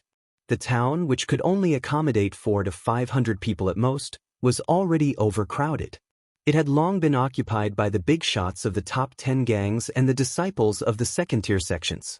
Those with solid connections and thick pockets had also entered the town through the back door. These people who could stay in the restaurants and inns were naturally superior to others. Next were the Jianghu forces stationed at the edge of the small town. Most of them were reputable sects in the provinces and counties, but they could only obediently set up their tents. Next, they would have to eat and sleep in the open. As for a nobody like Shen Changing, in addition to the fact that he had arrived late, he could not even find the Jianghu disciples from the same county that he was familiar with in the dense crowd. He stood half a li away from the small town and could only stare helplessly. Su Fengnian held back his laughter and did not speak, lest this boastful fellow beside him become even more embarrassed. Fortunately, there were some local residents in the town who were good at making money. They pushed their wheelbarrows and started a small business. They sold some dry biscuits, wine, and dried dates. Shen Changing endured his headache and bought 2 small bags of dried dates at a high price. He and Su Fengnian each had a bag of dried dates. A small bag of less than 20 dried dates cost 1 tael of silver. Shen Changing wanted to cry but had no tears. He squatted in the crowd with Su Fengnian, munching on the dates and muttering gloomily. Su Fengnian looked around. It was naturally difficult to see familiar faces in the vicinity. Obviously, he did not expect to see any Jianghu people he was not familiar with. This made Su Fengnian, who was hoping to try his luck and meet Lin Hongyuan of the Dragon Palace, lose interest in staying. He wanted to continue north after eating the dates. Su Fengnian took the pot of green ant wine from the horse's back and handed it to Shen Changing, who had been coveting it but was too embarrassed to ask for it. Shen Changing opened the cork and shook his head. He was not in a hurry to eat it. Many men and women nearby were envious. This made young hero Shen, who was trying to find joy in the midst of bitterness, very satisfied. Su Fengnian squatted on the ground and slowly threw a jujube into his mouth. He wondered why Xianyuan Qingfeng had made such a big fuss. The so-called six devils were not worthy of her attention. As for Shen Changging's claim of monopolizing the top three, Su Fengnian had some meaning that outsiders would not understand. Useless monk, who had died in the hands of Chao Changqing, most likely had met Xianyuan Qingfeng before he was alive. This great master, who made the imperial court bow to him 100 years ago, taught Xianyuan Qingfeng everything he had learned in his life. Lu Songtao did not focus on swordsmanship at that time, but he had the demeanor of a sword immortal. Otherwise, he would not have been able to kill the sword immortal of Jianghu at that time. With Lu Songtao's amazing talent, he must have a unique understanding of bladesmanship, which allowed Xianyuan Qingfeng to bravely advance on the path of swordsmanship. Before Zhao Huangchao of Dragon Tiger Mountain died, he had turned into a black rainbow and flew to the snowfield. When he met with Su Fengnian on the snowfield, she deliberately hid this matter. However, both of them were shrewd people who knew each other well, so Su Fengnian was too lazy to expose it. As the main character, Hui Shanzi, had not arrived in the town yet, so everyone could only wait. Everyone was bored to death. Fortunately, in this banquet where the banner of justice was held high, it was natural for people to make friends with each other. However, every time a late Jianghu big shot passed through the crowd and entered the town, the crowd would burst into thunderous cheers. Of course, those people's reputations in the whole Jianghu would rise to a higher level. Originally, they were just heroes in a remote corner, but now, they would soon spread all over Liangjianghu. Su Fengnian squatted in the crowd and laughed at himself. Among the 14 people who participated in the martial arts evaluation, he must be the only one who was stupid enough to stay here and drink the northwest wind. Su Fengnian suddenly smiled at Shen Changging and said, "Look up." Shen Changging was stunned. He raised his head and looked at the cloudless sky. It was empty, and there was not even a bird defecating above his head. But soon, Shen Changging suddenly opened his eyes wide. Compared with most of the Jianghu people inside and outside the town who were slow to realize what was going on, he was definitely the lucky one. A purple rainbow quickly fell into the town from the distant sky. Shen Changging's eyes were dull, and his mind was swaying. It took him a long time to come back to his senses. He even forgot why the person beside him had such foresight. He just rubbed his cheeks hard and explained to the person with emotion, "It must be the chief of Wulin." "How is it?" "Is it?" Su Fengnian nodded before Shen Changging could say anything. "Yes, it's very powerful." Shen Changging laughed loudly and poured the remaining red dates in the bag into his mouth. Then, in a fit of excitement, he imitated the legendary land sword immortal who could invisibly kill people with sword chi. He spat out the dates with a few puffs. As a result, one of the dates fell on the back of the head of a man sitting on the ground in front of him. In fact, the force was very light, and it did not hurt or itch. But in Jianghu, one had to pay attention to face more than life. The man suddenly turned his head and saw Shen Changging, who was first stunned and then pretending to look up at the scenery with his mouth closed. He got up and rolled up his sleeves to give the little bastard a few slaps. Shen Changging's face was sullen. He turned his head and looked at Su Fengnian, planning to run away again. However, Su Fengnian took the wine jug from his hand and threw it high to the man. He laughed and said, "Brother, don't be offended. If you want to beat people up, we'll accept it. But the world is big, and drinking is the most important thing. Drink up first." The man subconsciously caught the wine jug and smelled it. His face was intoxicated, and he drank it all in one gulp. His whole body quivered, and he gently threw the wine jug back. He glanced at the horse behind Su Fengnian and raised his arm to wipe the corner of his mouth. He laughed heartily and said, "It's strong enough. If you don't mind, we still have some bacon left. Why don't you try it together?" The two groups of people, 7 or 8 rough men, sat in a small circle. The man used a dagger to cut the bacon that was less than 2 caddies heavy. Everyone, including Su Fengnian and Shen Changging, had a share. Su Fengnian took out a few taels of silver and bought about 10 caddies of wine. Someone was so happy that he slammed his bowl on the ground. This enraged the townsfolk who sold wine in bulk and could lend their bowls to the customers, but he did not dare to say anything. Fortunately, since Su Fengnian had already revealed his true colors, he simply gave all his taels of silver to the vendor. He bought the cart of 40 to 50 caddies of wine and 2 large lamb legs in one go. Su Fengnian's wealth made the originally reserved atmosphere suddenly warm up. Drinking wine and eating meat was better than being a noble. Although the wine was of poor quality, it was still intoxicating after drinking a few caddies. One of the men who could not hold his liquor drank the most, and soon he was 70 to 80% drunk. The man who sat on the ground slapped his thigh. He was probably one of the people in the group who had studied and learned to read. He had a rare scholarly air about him. He acted as if there was no one else around and proudly sang, pawning a famous sword to buy inferior wine, killing the barbarians in Longtime, Liang. The wind chimes in the grassy pavilion said, "Ding ding ding, after death shall enter the martyr's shrine."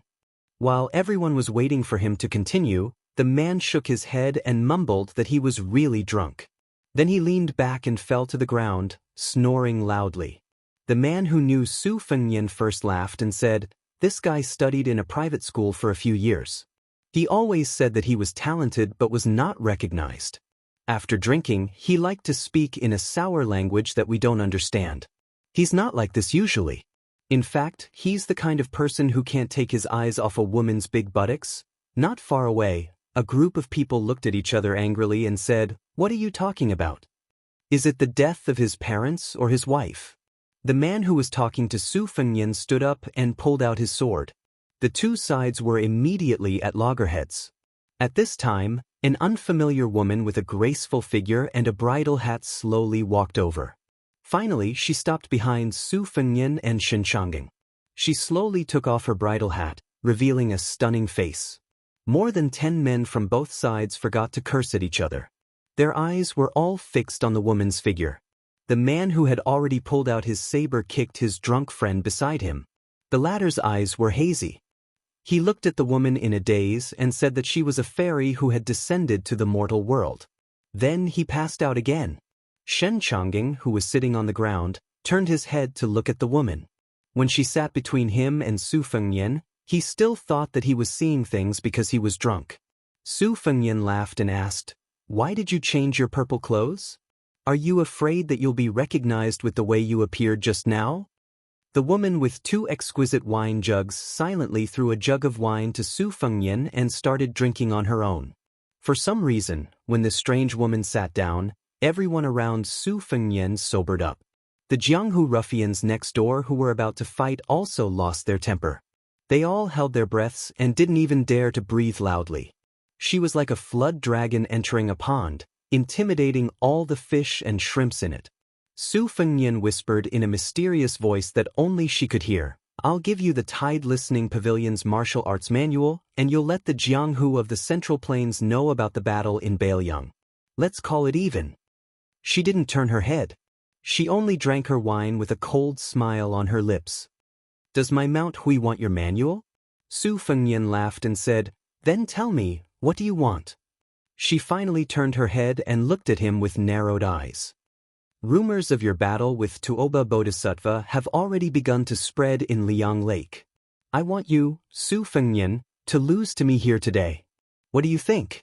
Su Fengnian clicked his tongue and said, "You're a virgin who hasn't been married, yet you have so many sons and grandsons.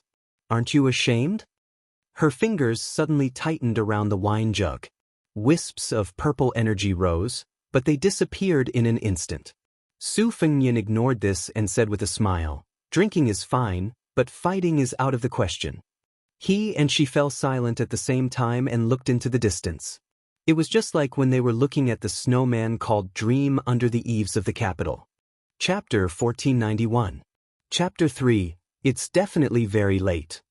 The reunion after a long time, after the two drank all the wine in the pot, parted on bad terms. For the first time, the talkative Xianxia did not say a word from beginning to end. It was only when the woman put on the veil that covered her face and walked straight into the small town that he suddenly woke up from his absent-minded state. He carefully used his elbow to hit Su Fengnian and asked curiously, "An acquaintance?" Su Fengnian smiled and said, "You can say that. She was never a woman that was pleasing to the eye." Shen Changing quickly sat upright and said sincerely, "She's so beautiful and her temper is bad. That's normal. To be honest, such an outstanding woman, you won't be able to find her again after this village. Don't miss this opportunity just for the sake of face. What nonsense about brothers being brothers and women being like clothes. We'll just listen to it and forget about it, but if we take it seriously, we'll be stupid. If you ask me, it's right to not take off your clothes when your hands can break." Su Fengnian could not help but smile and said, "I think you'll definitely find a beautiful wife in the future. When the time comes, you two will walk the Jianghu hand in hand." Shen Changing rubbed his hands and said with a face full of fascination, "I'll take your auspicious words." Su Fengnian suddenly saw a familiar figure in the distance carrying a sword box and walking alone. He hesitated for a moment, then got up and said goodbye to Shen Changing, leading the horse away.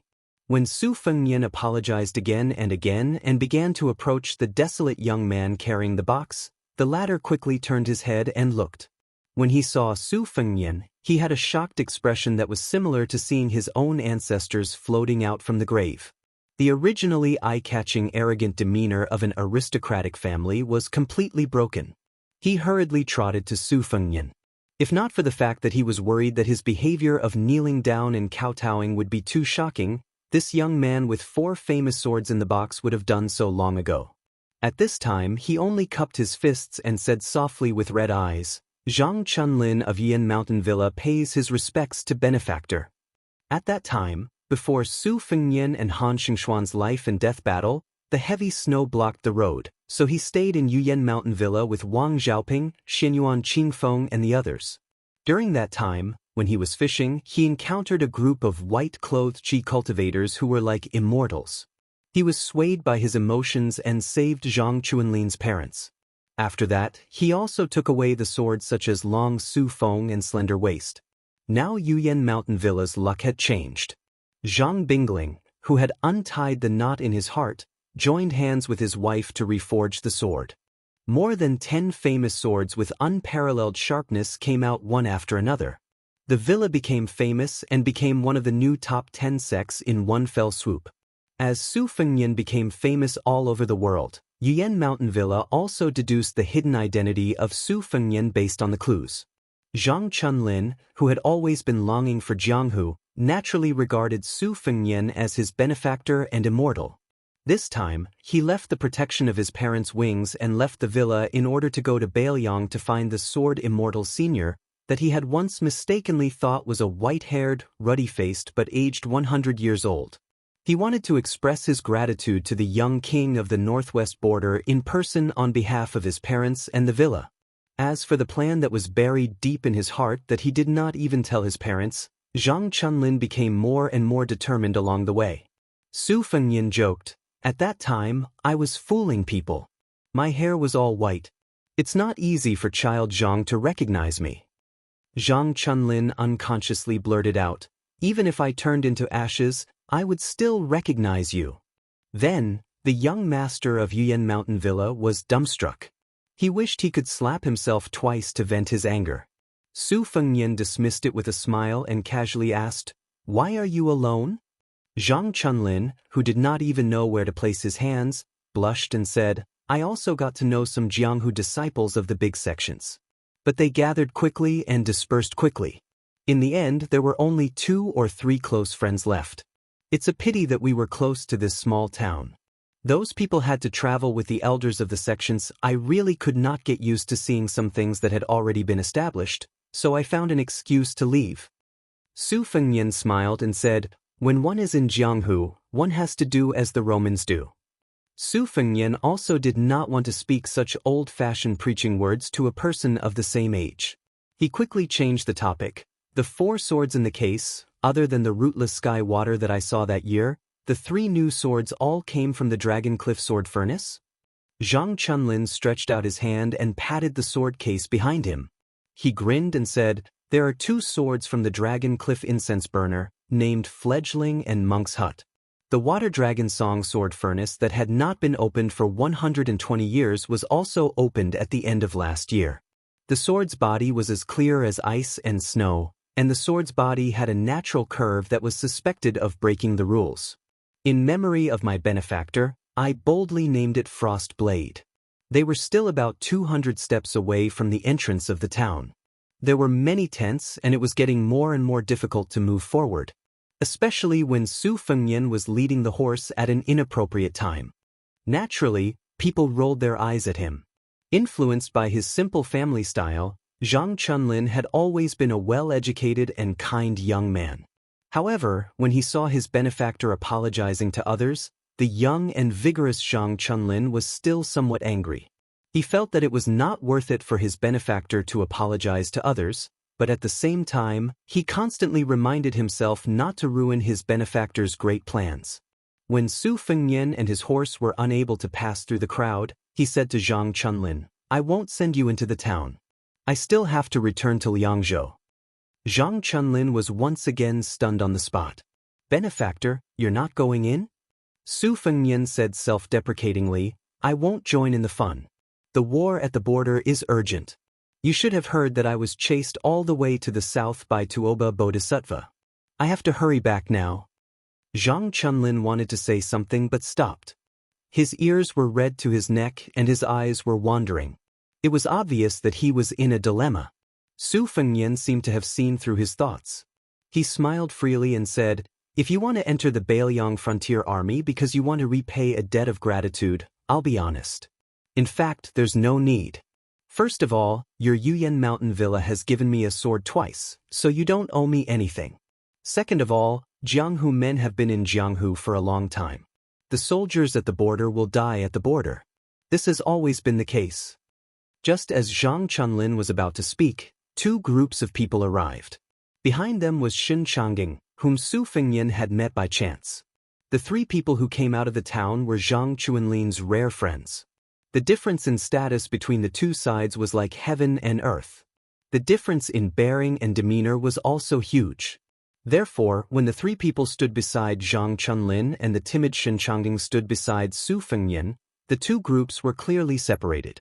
Even if the three young men did not show the slightest contempt, they were only a few steps away from Xin Changging, as far as the horizon. Su Fengnian did not have any sighs about this. That time at the Baogua Temple in Gangnam-do, the poor scholar Chen Shiliang sat at the same table as those famous people. Was it not the same? Although Zhang Chunlin was on good terms with the three people of the same age, he had never revealed Su Fengnian's identity.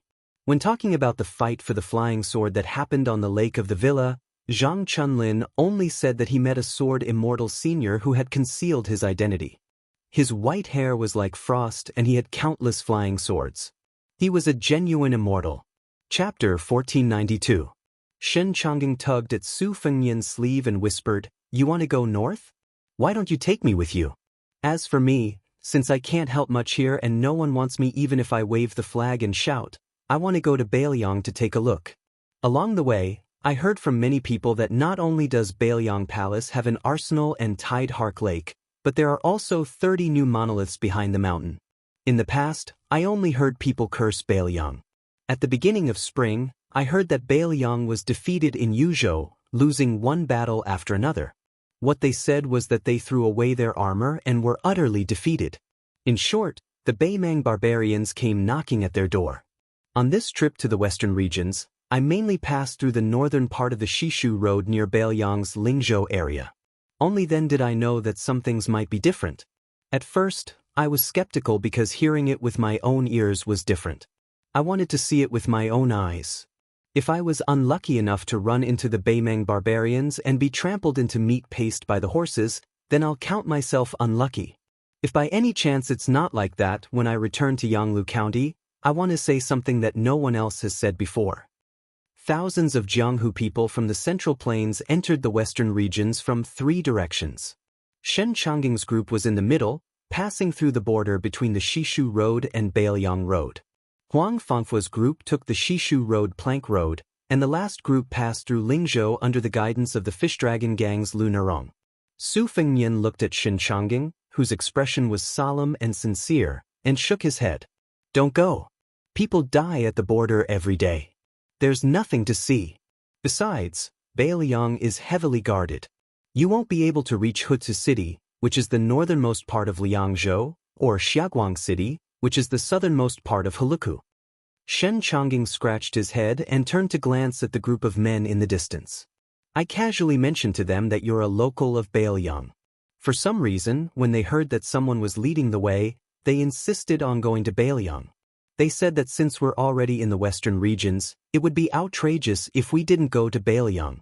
It wouldn't be good for us to go back to our hometown and brag that we've seen 300,000 cavalrymen from Beiliang. I have a habit of boasting without a draft.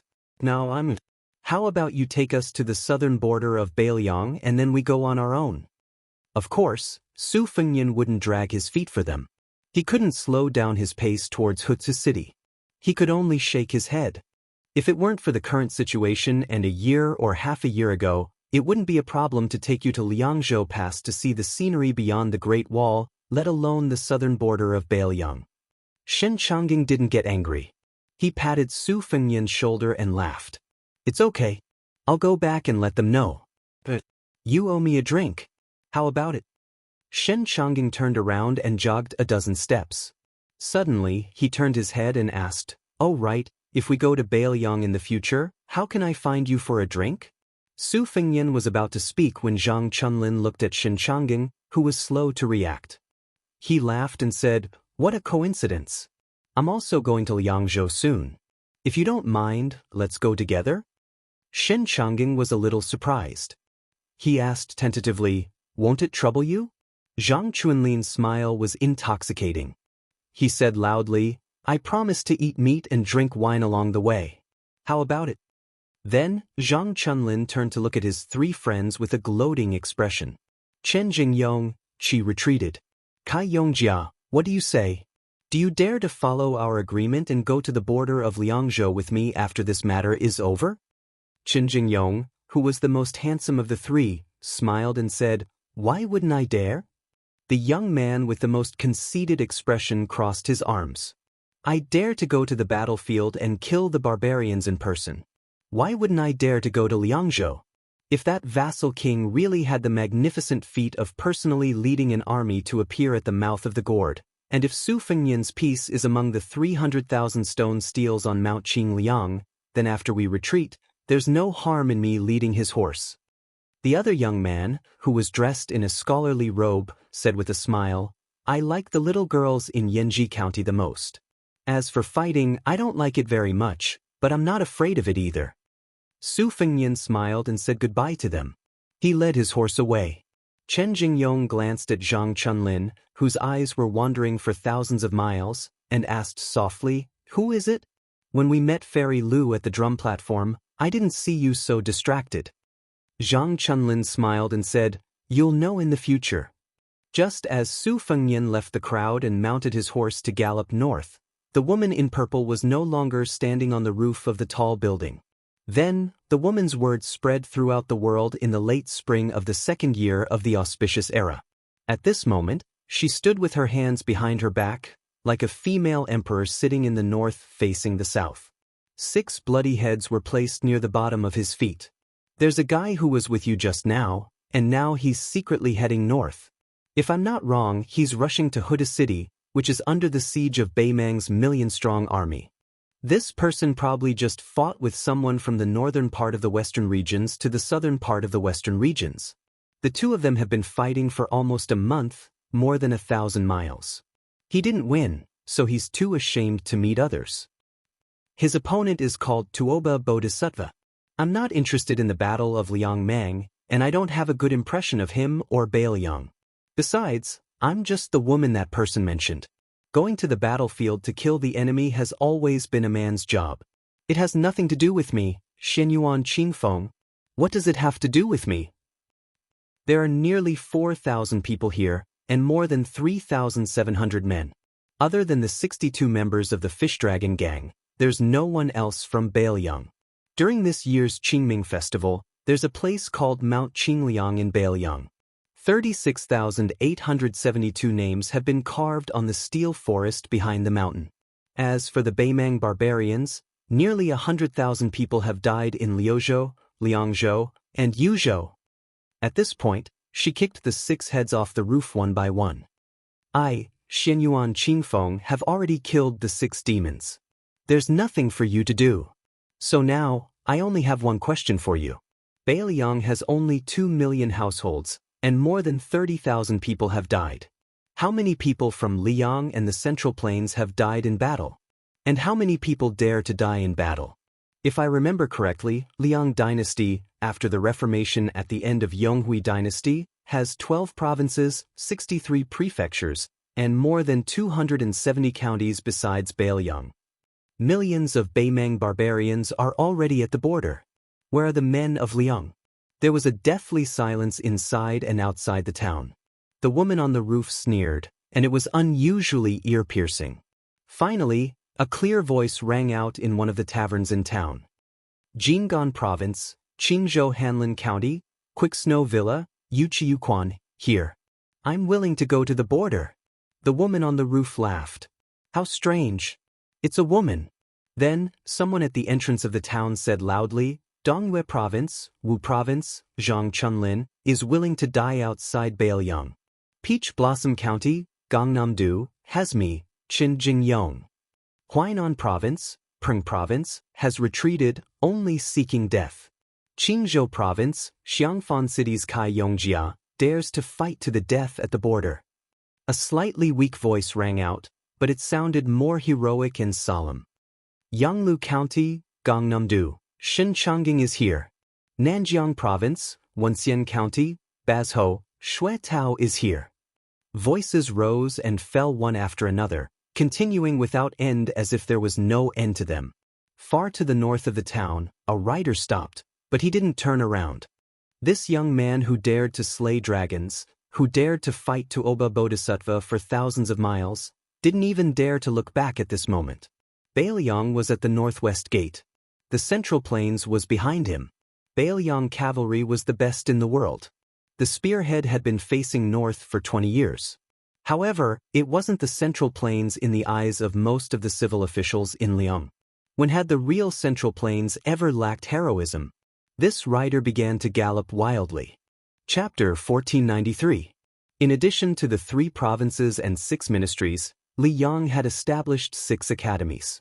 Most of the academies were still empty, but there were already more than 20 people who entered the academies one after another. Their status was almost comparable to that of the Hanlin Academy's Yellow Gate Scholar. Among them was Dong Yuran, a rising star in calligraphy who was commented by old Tan Tantanwang that his writing is divine, bright and open, and has the most refreshing. There was also the young painter Huang Quan, who was adept at drawing ghosts, gods, and dragon water. These 2 people, together with the 10th Duan national master Fan Changho, as well as after returning from the Guanzheng border, wrote a poem that was recommended by many of the capital's scholars to be second place on the list of 7 absolute poems of Yonghui for the last 20 years, Gao Tingshu. Other than that, there was Du Ming, whose father used to be the right assistant minister of the Ministry of Justice. He was a nobody in the Ministry of Justice for 6 years, but he really made a name for himself. He and his father, who had retired many years ago, wrote a total of 7 volumes of the Tangyin collection of surprises and doubts. Not long after Song Kelly entered the Hanlin Academy, he submitted an even more brilliant work, The County Annals of Xiangfu County. The content was rich and the narration was methodical, making people gasp in amazement. It was rumored that His Majesty the Emperor would read it at night and personally wrote the preface. Yan Qiji, who was also in the Hanlin Academy, and the other 3 Huang men were also extraordinary. Under the guidance of Qi Yanglong, Yao Baifeng, and other literary giants, they successfully corrected the 12 Confucian classics. The court, who attached great importance to this, quickly made 81 stone tablets and placed them in front of the Imperial College. The tablets were connected so that scholars could copy them. For a time, the outside of the Imperial College was brightly lit every night. At the same time, the court officially announced the new calendar created by the imperial astronomer. It created the first deduction method of first loss, and second circle, which was said to be the most precise calendar. As spring and summer turned, the Liang Emperor held a banquet in the palace. He invited all the old people in the capital who were over 70 years old, and half of them were the survivors of the 8 kingdoms. All of the people of Liang in city would probably have mixed feelings about such a flourishing literary style. Many of the Old West Chu survivors who had lived in the capital for many years would shed tears. Their withered fingers trembled as they took off the West Chu crown on their heads that had never been banned by the Liang imperial court. Everyone knew that the emperor's children and grandchildren studied in the diligent room. However, apart from the officials in the capital, very few people knew that not far from the diligent room, there was a place to worship the Confucian sage Shang. Here, there was a plaque with the words, "Heaven and Earth Together," written by the late emperor. The sage was worshipped there, as well as the secondary sage, and previous Confucian sages. At this time, the young emperor of Liang raised his head to look at the 3 divine positions and 8 memorial tablets. There were 3 people standing beside the emperor: Chen Wang, who was already a purple-clothed official, Song Kelly, who had once had 2 teachers, but unfortunately couldn't keep his integrity anymore, and a middle-aged Confucian scholar who was very unfamiliar to most people in the capital. The emperor said softly, "Song Kelly, your family originally had hopes of marrying 2 people here, but your grandfather and father both disappointed the late emperor. I don't want you to disappoint me again." Song Kelly bowed his head and said slowly, "I can only do my best." The emperor didn't say anything else. Song Kelly just kept his head down until Chen Wang gently tugged on his sleeve. The 2 of them walked out of the room quietly. Chen Wang turned around and walked forward, while Song Kelly kept his back to the door. After Chen Wang and Song Kelly left, the head eunuch of the ceremony directorate, Song Tonglu, quietly closed the door. The young emperor finally showed a hint of exhaustion. The middle-aged Confucian scholar who was qualified to meet the emperor since birth couldn't help but sigh. "Your Majesty, you shouldn't have indulged that woman from Mount Hui. Although I'm not a member of the imperial court, I know that being an official is, in the end, accumulating reputation. Reputation is a sound that reaches the ears of the emperor. Once the matter is done, it's in the emperor's heart. From top to bottom, it's just a matter of time before you reach the highest position. Then there's the reputation of the people, which has always been valued by the officials verbally but looked down on in their hearts. From the bottom to the top, the person who's the most successful is Qi Yanglong, who has persisted in Jianghu for 70 years. Tantanon and Huan Wen are close behind him. Yao Baifeng, who's only suitable for learning and not being an official, is slightly inferior. The assistant minister of the Ministry of Rights, Jean Lanting, has the heart but is powerless. The person who can surpass Yonghui as an official is Chen Wang, who just left with Song Kelly. The father and son of the Su family aren't officials of the Zhao family. The more this is the case, the more popular Su Fengnian will be. I'm afraid that one day he'll have a harder time than the late emperor suppressing Su Shao." Zhao Zhuan calmly said, "Are you saying that Su Fengnian has the intention to rebel?" The middle-aged man shook his head and said, "On the contrary, I've never thought that the father and son of the Su family would rebel. After the Battle of the Western Fortress, it was like this. Now that the Battle of Liangmang has begun, no matter how the situation changes, it's still the same." Zhao Zhuan frowned and said, "Isn't that self-contradictory? The only scholar in the world who could be born as a saint, because of his family name and family background, this middle-aged scholar who was respectfully called Duke Yanxing by the emperor of Liang sighed again. It's not contradictory. Your Majesty shouldn't set your sights on the next 10 years, but should look further. Your Majesty, what's the origin of the rise and fall of each dynasty?" Zhao Zhuan smiled bitterly and said, "Duke Yanxing's test is so big, I really don't know how to solve the problem from the small. If I say some empty words, not to mention Duke Yanxing, even I would find it ridiculous." The scholar shook his head and said, "Your Majesty is wrong, very wrong." Chapter 1494. Zhao Zhuan said sincerely, "Duke Yanxing, please enlighten us. In this place, the 2 of us have nothing to hide from each other." The middle-aged master of the Duke Yanxing's mansion did not have the slightest reverence of an ordinary official who had reached the realm of perfection. He just said indifferently, "The Taoist saints advocated the 8 words: abandon wisdom, abandon benevolence, abandon righteousness. In the eyes of future generations, even if they don't criticize in their hearts, it is inevitable that they are confused. The reason is that for thousands of years, reading has become easier and more literate. The 8 words of the Taoist saints are like using the word block to control the flood. In the early days, the water was not deep, so it was feasible. But as time passed, it was not feasible. The original voluminous and tedious books became today's children holding a book with tens of thousands of words. Your Majesty, our Confucian school talks about etiquette, music, benevolence, and righteousness. We set rules for the people who read, and the combination of blocking and sparse, leaving gaps between rules for the people to follow etiquette. It is not only a matter of convenience, but also a matter of necessity. The middle-aged man looked up at a memorial tablet. If the first emphasis on etiquette and music is a prescription that our Confucian school made for the emperor to govern the country, then the only respect for Confucianism is a gift that the founding emperor of the Great Feng dynasty gave to the Confucian school. The root of the rise and fall of the world is actually the collapse of etiquette and music that many people, including Your Majesty, regard as a general talk. When etiquette and music collapse, benevolence, righteousness, loyalty, and trust become rootless duckweed. Foreign relatives interfering in politics, eunuchs messing with the government, vassal towns establishing a separatist regime, party fighting to bring disaster to the country, and even the emperor neglecting his duties. Which one of these is not a matter of etiquette? Maybe Your Majesty will say that it is easy to know but difficult to do. You will say that the dike of 1,000 miles can be destroyed by an ant's nest. Everyone knows that. But people are not sages, and the world is so big, the territory is so vast, and the people are so many. As a king, how can you see where the first ant's nest came from, when, and who? Do you think so, Your Majesty?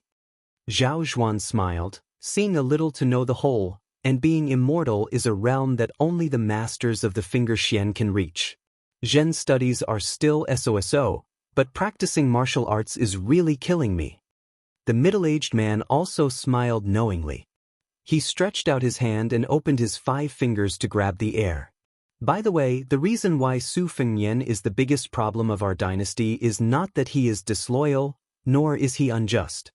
In fact, this young king may be unreasonable in many things, but in my eyes, he is more polite than too many scholars.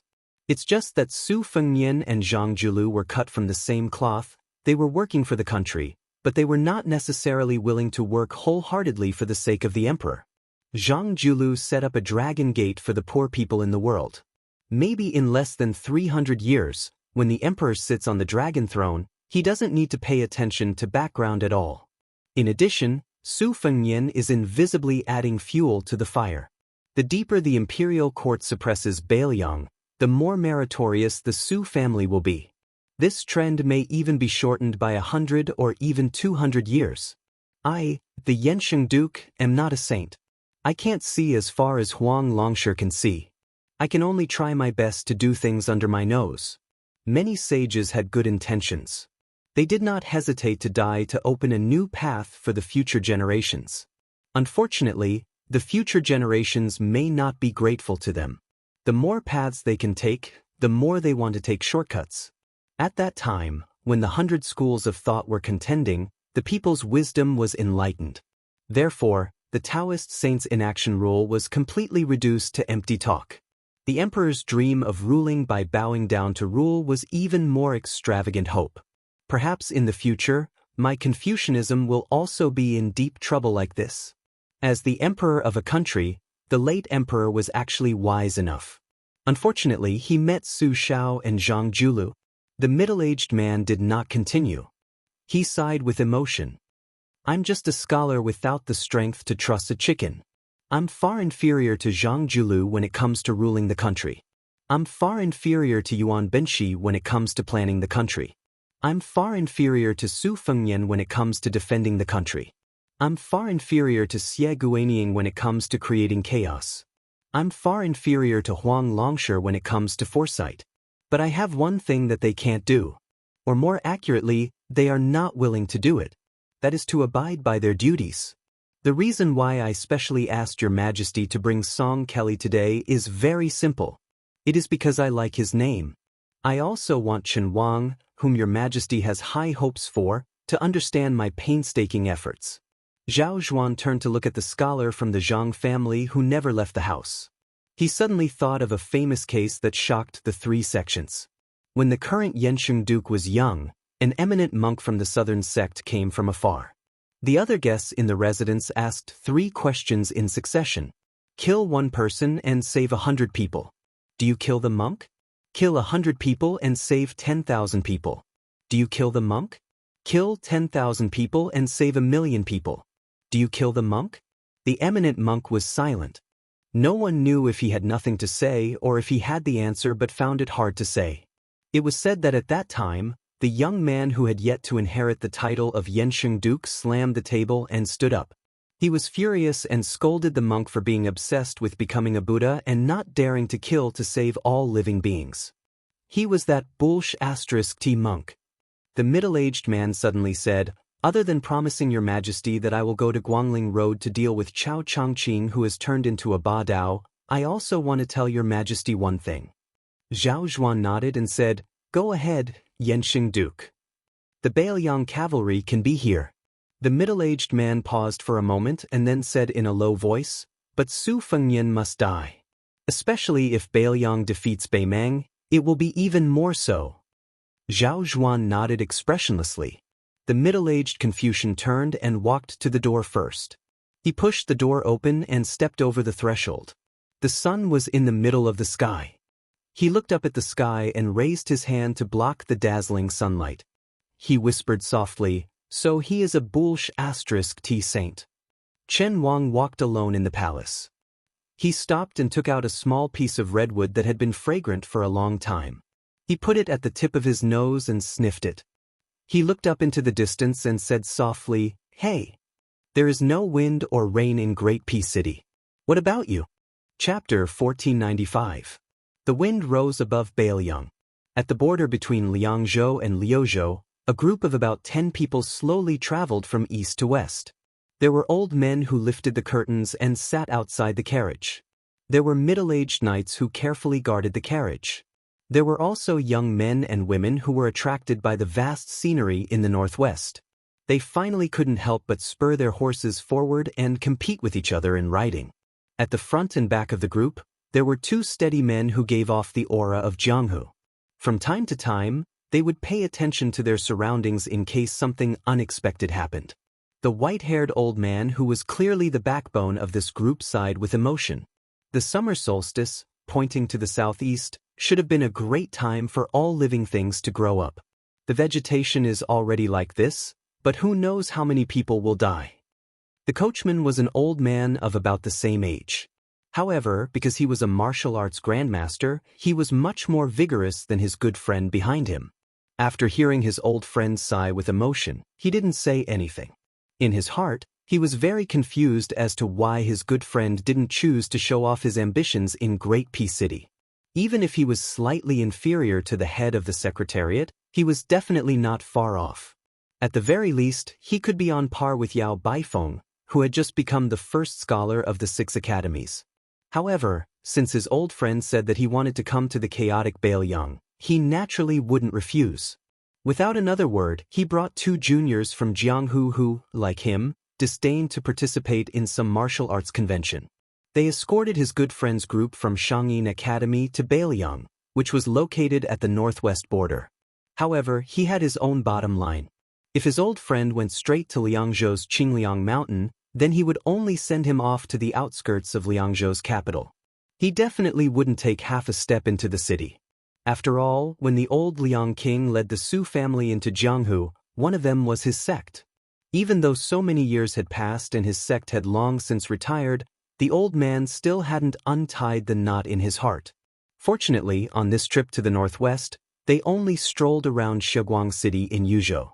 Then they entered Liangzhou and went around Qingliang Mountain to Qingcang City in Liuzhou. The northern Liang prince's mansion also turned a blind eye to this and did not disturb them.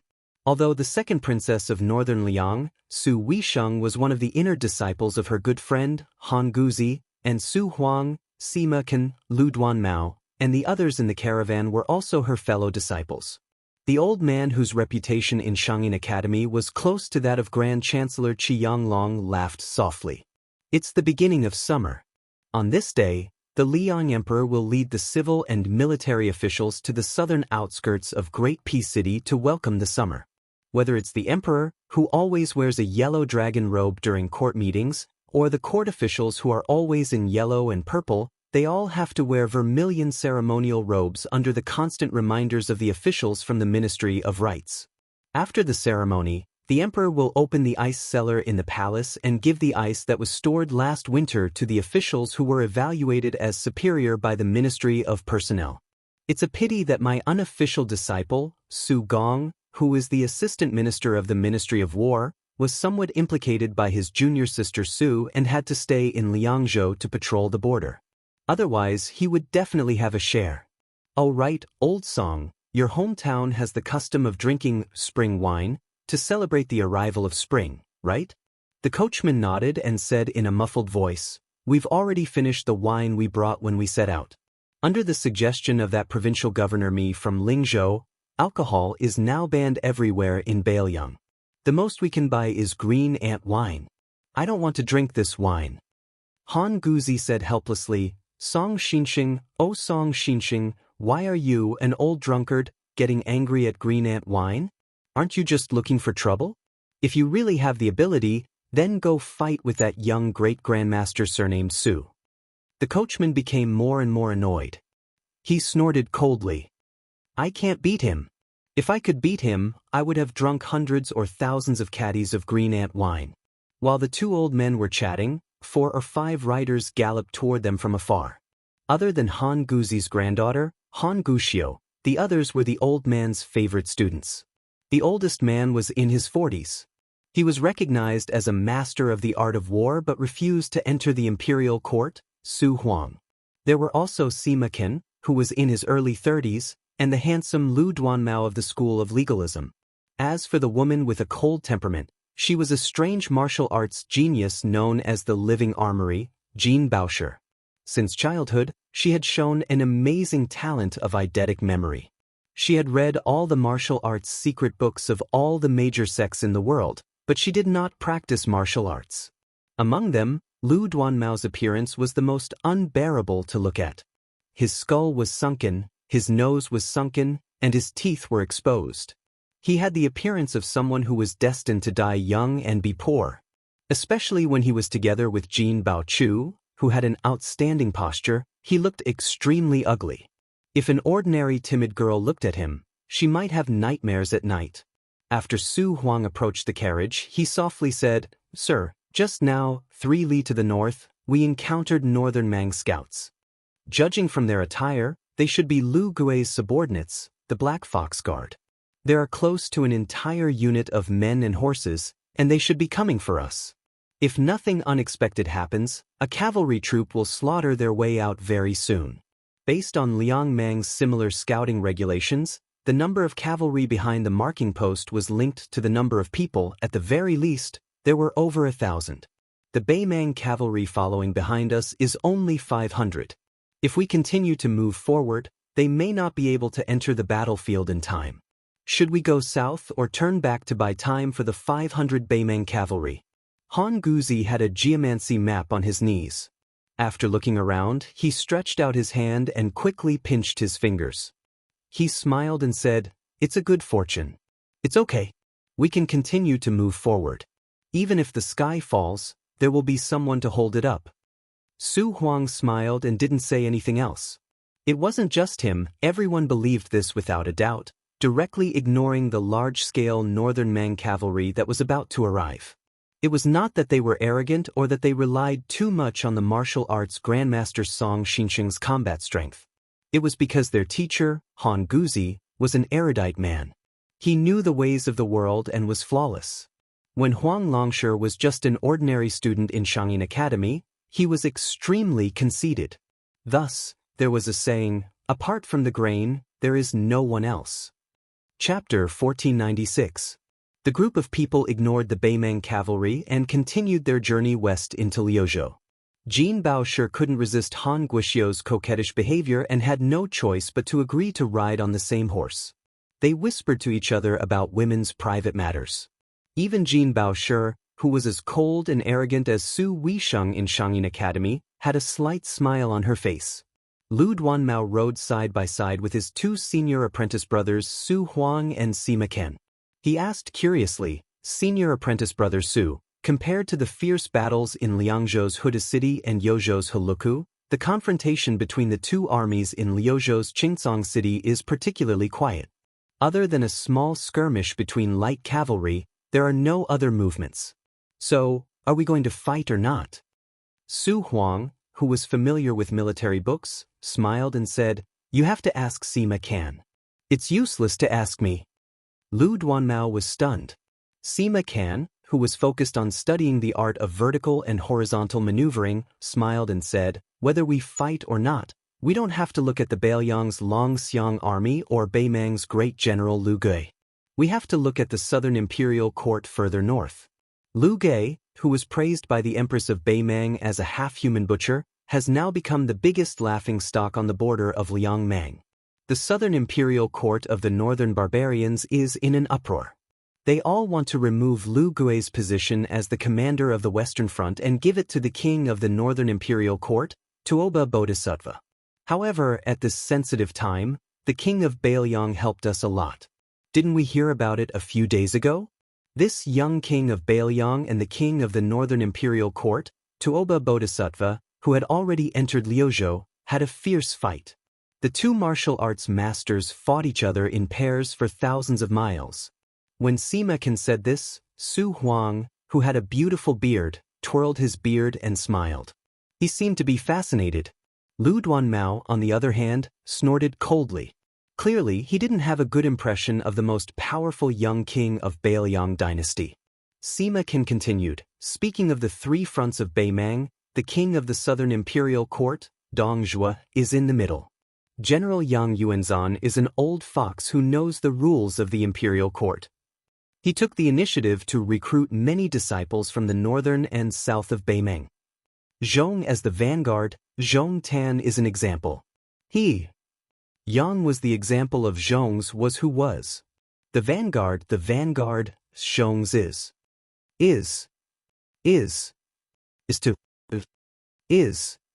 to that, by the. In comparison, the stubborn Lu Gui is not very likable. Fortunately, Tuoba Bodhisattva himself rushed to the North Court to meet with His Majesty in front of everyone's eyes.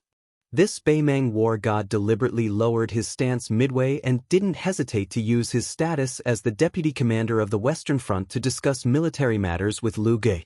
He didn't show any signs of trying to seize power. This gave this old general a precious chance to catch his breath. Sima Can suddenly laugh to his heart's content. However, the officials of the Southern Imperial Court who were rejected by Lu Gui back then weren't easy to get along with either. When this plan failed, they came up with another. But soon, there was another rumor that the reason the young vassal didn't hesitate to put himself in danger and fight with the king of the Northern Imperial Court in the desert for thousands of li was to protect Lu Gui's position as commander in exchange for peace in Lu Province. Otherwise, if the overly conservative Lu Gui was replaced, the three fronts of Beiliang's border would have been crushed by Beimang's iron hoofs. More than 100,000 northern barbarians had died in battle, and the two battlefields of Tigerhead City and Xiaguang City were still in a stalemate. Beimang's army was already filled with complaints, so Lu Gui, who was in charge of Lu Province's military affairs, naturally became the target of public criticism. He became the best choice for the Southern Imperial Court's civil and military officials to vent their anger and resentment.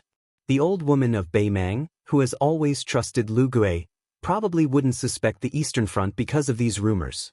The reason she didn't suppress the rumors was because she had no choice but to protect the morale of the army. I'm guessing that she must have sent a secret letter to Lu Gui to comfort him.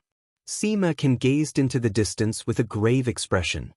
Will Lu Province, which doesn't have a majestic city and high walls, fight? The answer is that it will definitely fight, and it will be exceptionally bitter. The speed at which people are dying on both sides will definitely surpass that of Tigerhead City and Calabash City. As for when the battle will begin, it will probably depend on when Tuoba Bodhisattva quietly returns to Lu Province. The battlefield far away from the imperial court, even if it's several thousand li away from the dragon throne, is always the blood-stained lichen under the throne. How much blood will flow on the carpet under the throne is always decided by one person or the group of people near the throne. Lu Duanmao softly said, "Senior apprentice brother, you should go to Great Peace City." Sima Can shook his head and smiled. Senior apprentice brother Su should go, but I shouldn't. At this moment, Han Guoxiu rode over to the side of the three men from the treasury. The young Han Guoxiu smiled sweetly and asked, "Why?" Sima Can laughed and said, "Because there are many people in Great Peace City who are good at talking on paper. There are very few who can truly mobilize troops. If senior apprentice brother Su, who is full of military strategies, went there, he would be able to drill out of his bag very quickly. As for me, it's the exact opposite. I'm more suited for Baoyang, where fierce generals are as common as clouds but few strategists. It's a pity that teacher didn't take us to Qingliang Mountain. Otherwise, I would have thought of how to talk about old times with junior apprentice sister Su, and how to brag about myself to that deputy administrator Song Dongming." Han Guoxiu, who was sitting behind the treasury, made a playful face and teased, "Sima Can, no wonder grandfather said that your skin is thick enough to be ranked among the top 10 experts in the world." Sima Can turned his head towards the carriage and smiled mischievously as he shouted, "Teacher, you really like to praise people behind their backs. Even if you praise me in front of my face, I won't be proud." Han Guzi, who was famous for educating people without discrimination and teaching people in accordance with their aptitude, said unhappily, "Scram to the side." Even Lu Duanmao, who was filled with resentment at the mention of Baoyang and that young vassal king, was in a good mood. At this time, in the north, the figure of Beimang's black fox could be vaguely seen. And in front of the convoy, there was a rider who blocked the road, unknown whether it was friend or foe. Although the man in charge of opening the road at the front of the convoy was a junior of the martial arts Grandmaster Song Xianxia, his realm was not low. He had already stepped into the threshold of the second level of the master realm. And because of the famous divine weapon in his hand, he was able to fight against a first-level Vajra realm expert without being defeated in 100 moves. The man with the family's peerless blade, forbidden fire, subconsciously felt as if he was facing a great enemy. His body was full of qi, but he soon found that the qi of the rider was not terrifying. But to be careful, he still tightened his muscles and reached out to hold the hilt of the blade. Han Guzi asked Song Xianxia to stop the carriage, then stood up and smiled at the leading rider, "Tao Duanyang, don't be nervous." The rider in front did not stop and was getting closer and closer. Han Guoxiu's head poked out from the back of the treasury and saw a handsome young man sitting on the back of the horse. She turned to Lu Duanmao and joked, "Look at his appearance, maybe he's your long-lost brother." Lu Duanmao almost choked to death. The rider came close to the carriage and respectfully cupped his fist and said, "Old Mr. Han, there are 3,000 Beimang cavalry in the north. I'm here to escort you." Hearing that there were 3,000 Beimang cavalry, Han Guoxiu was not afraid of anything. She still had the mood to joke, "You're shameless. Are you sure you're not in a hurry to be reincarnated?"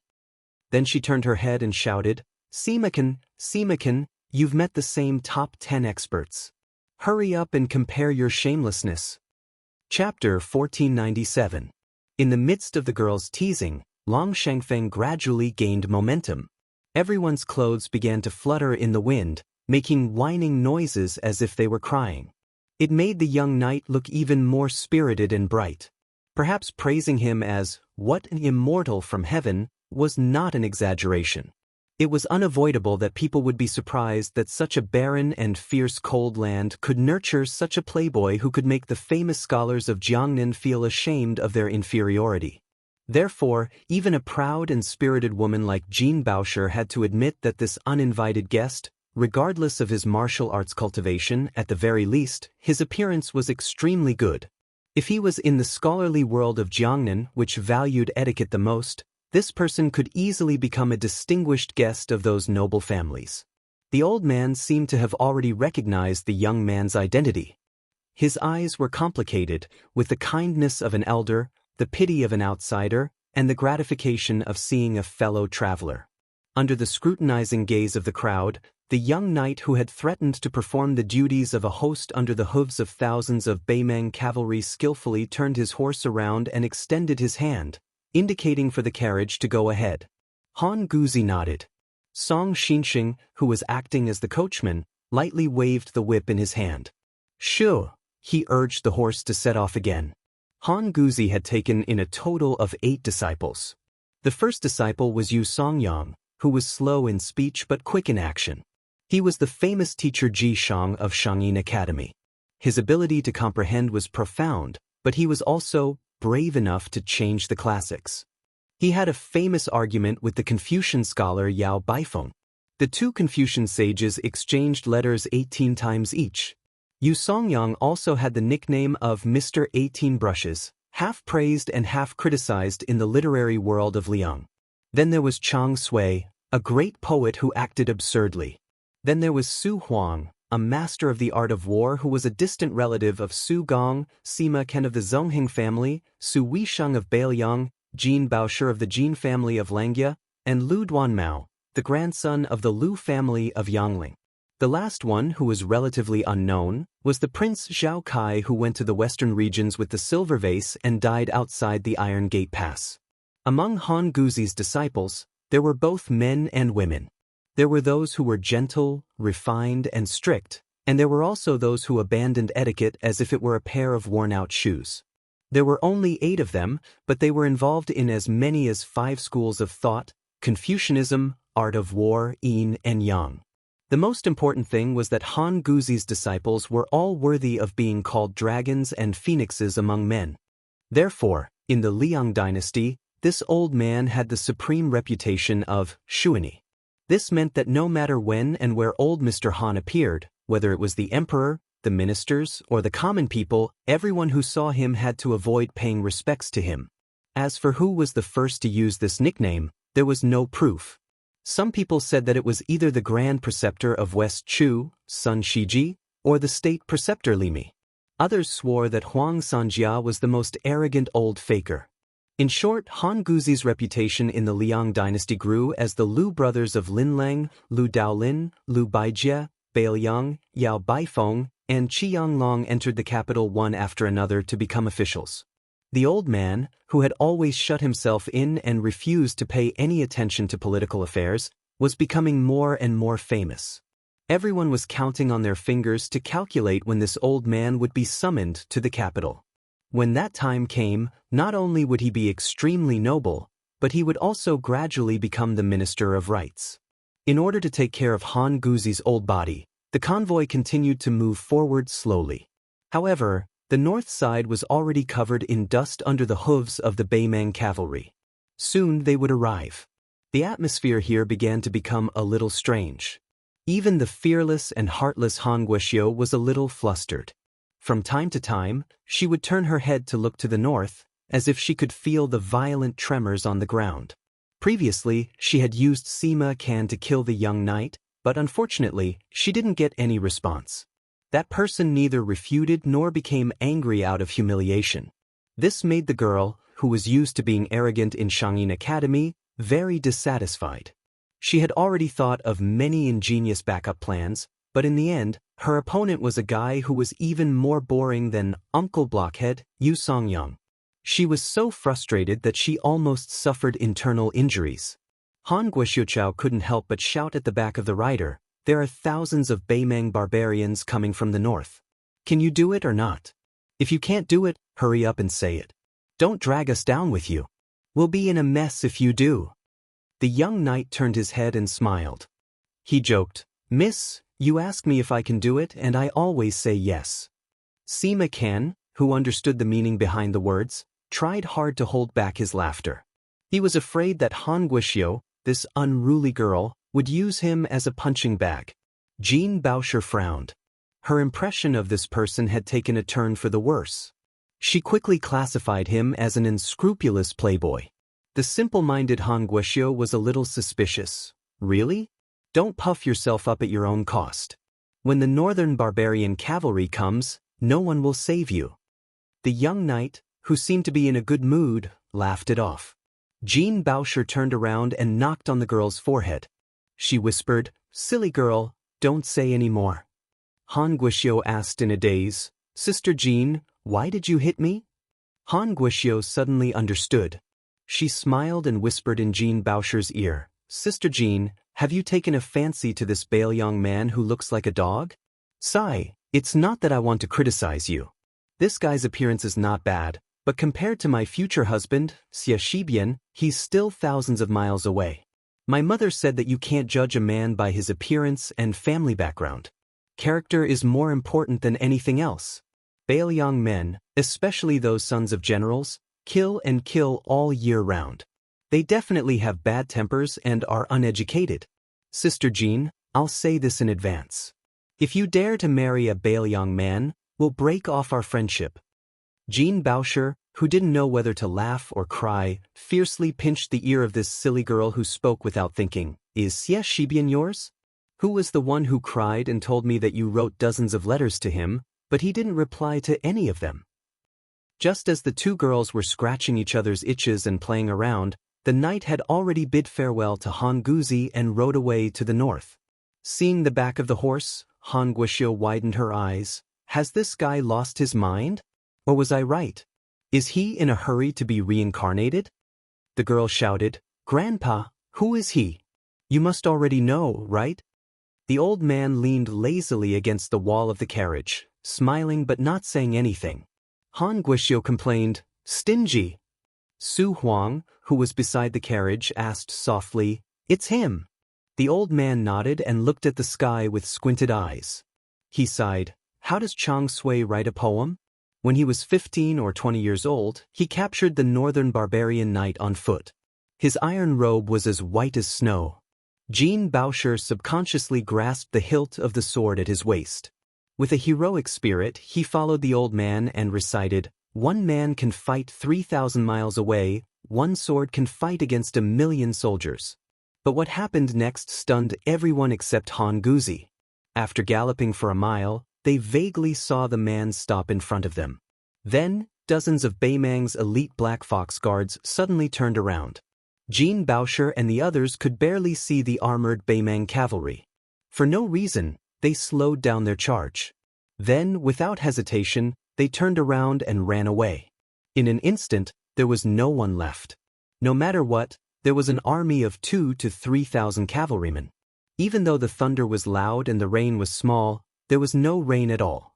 It was Su Fengnian, who had rushed over after receiving the report from Whispering Water. He didn't chase after them alone. Instead, he reined in his horse and galloped back to the carriage. The reason he came here as a guard was that the 500 elite Baoyang cavalry might not be enough to protect everyone. After all, the old man was one of Second Sister's teachers. It was reasonable for Su Fengnian to show up. Secondly, he wanted to see for himself the elegant demeanor of the evasive old man Han. He wanted to see if he could recruit him to Mount Qingliang. Unfortunately, when he saw Han Guzi for the first time, he knew that the old man didn't have this intention. He was just like a scholar who wanted to travel and study. A melon that was forcefully picked would not be sweet.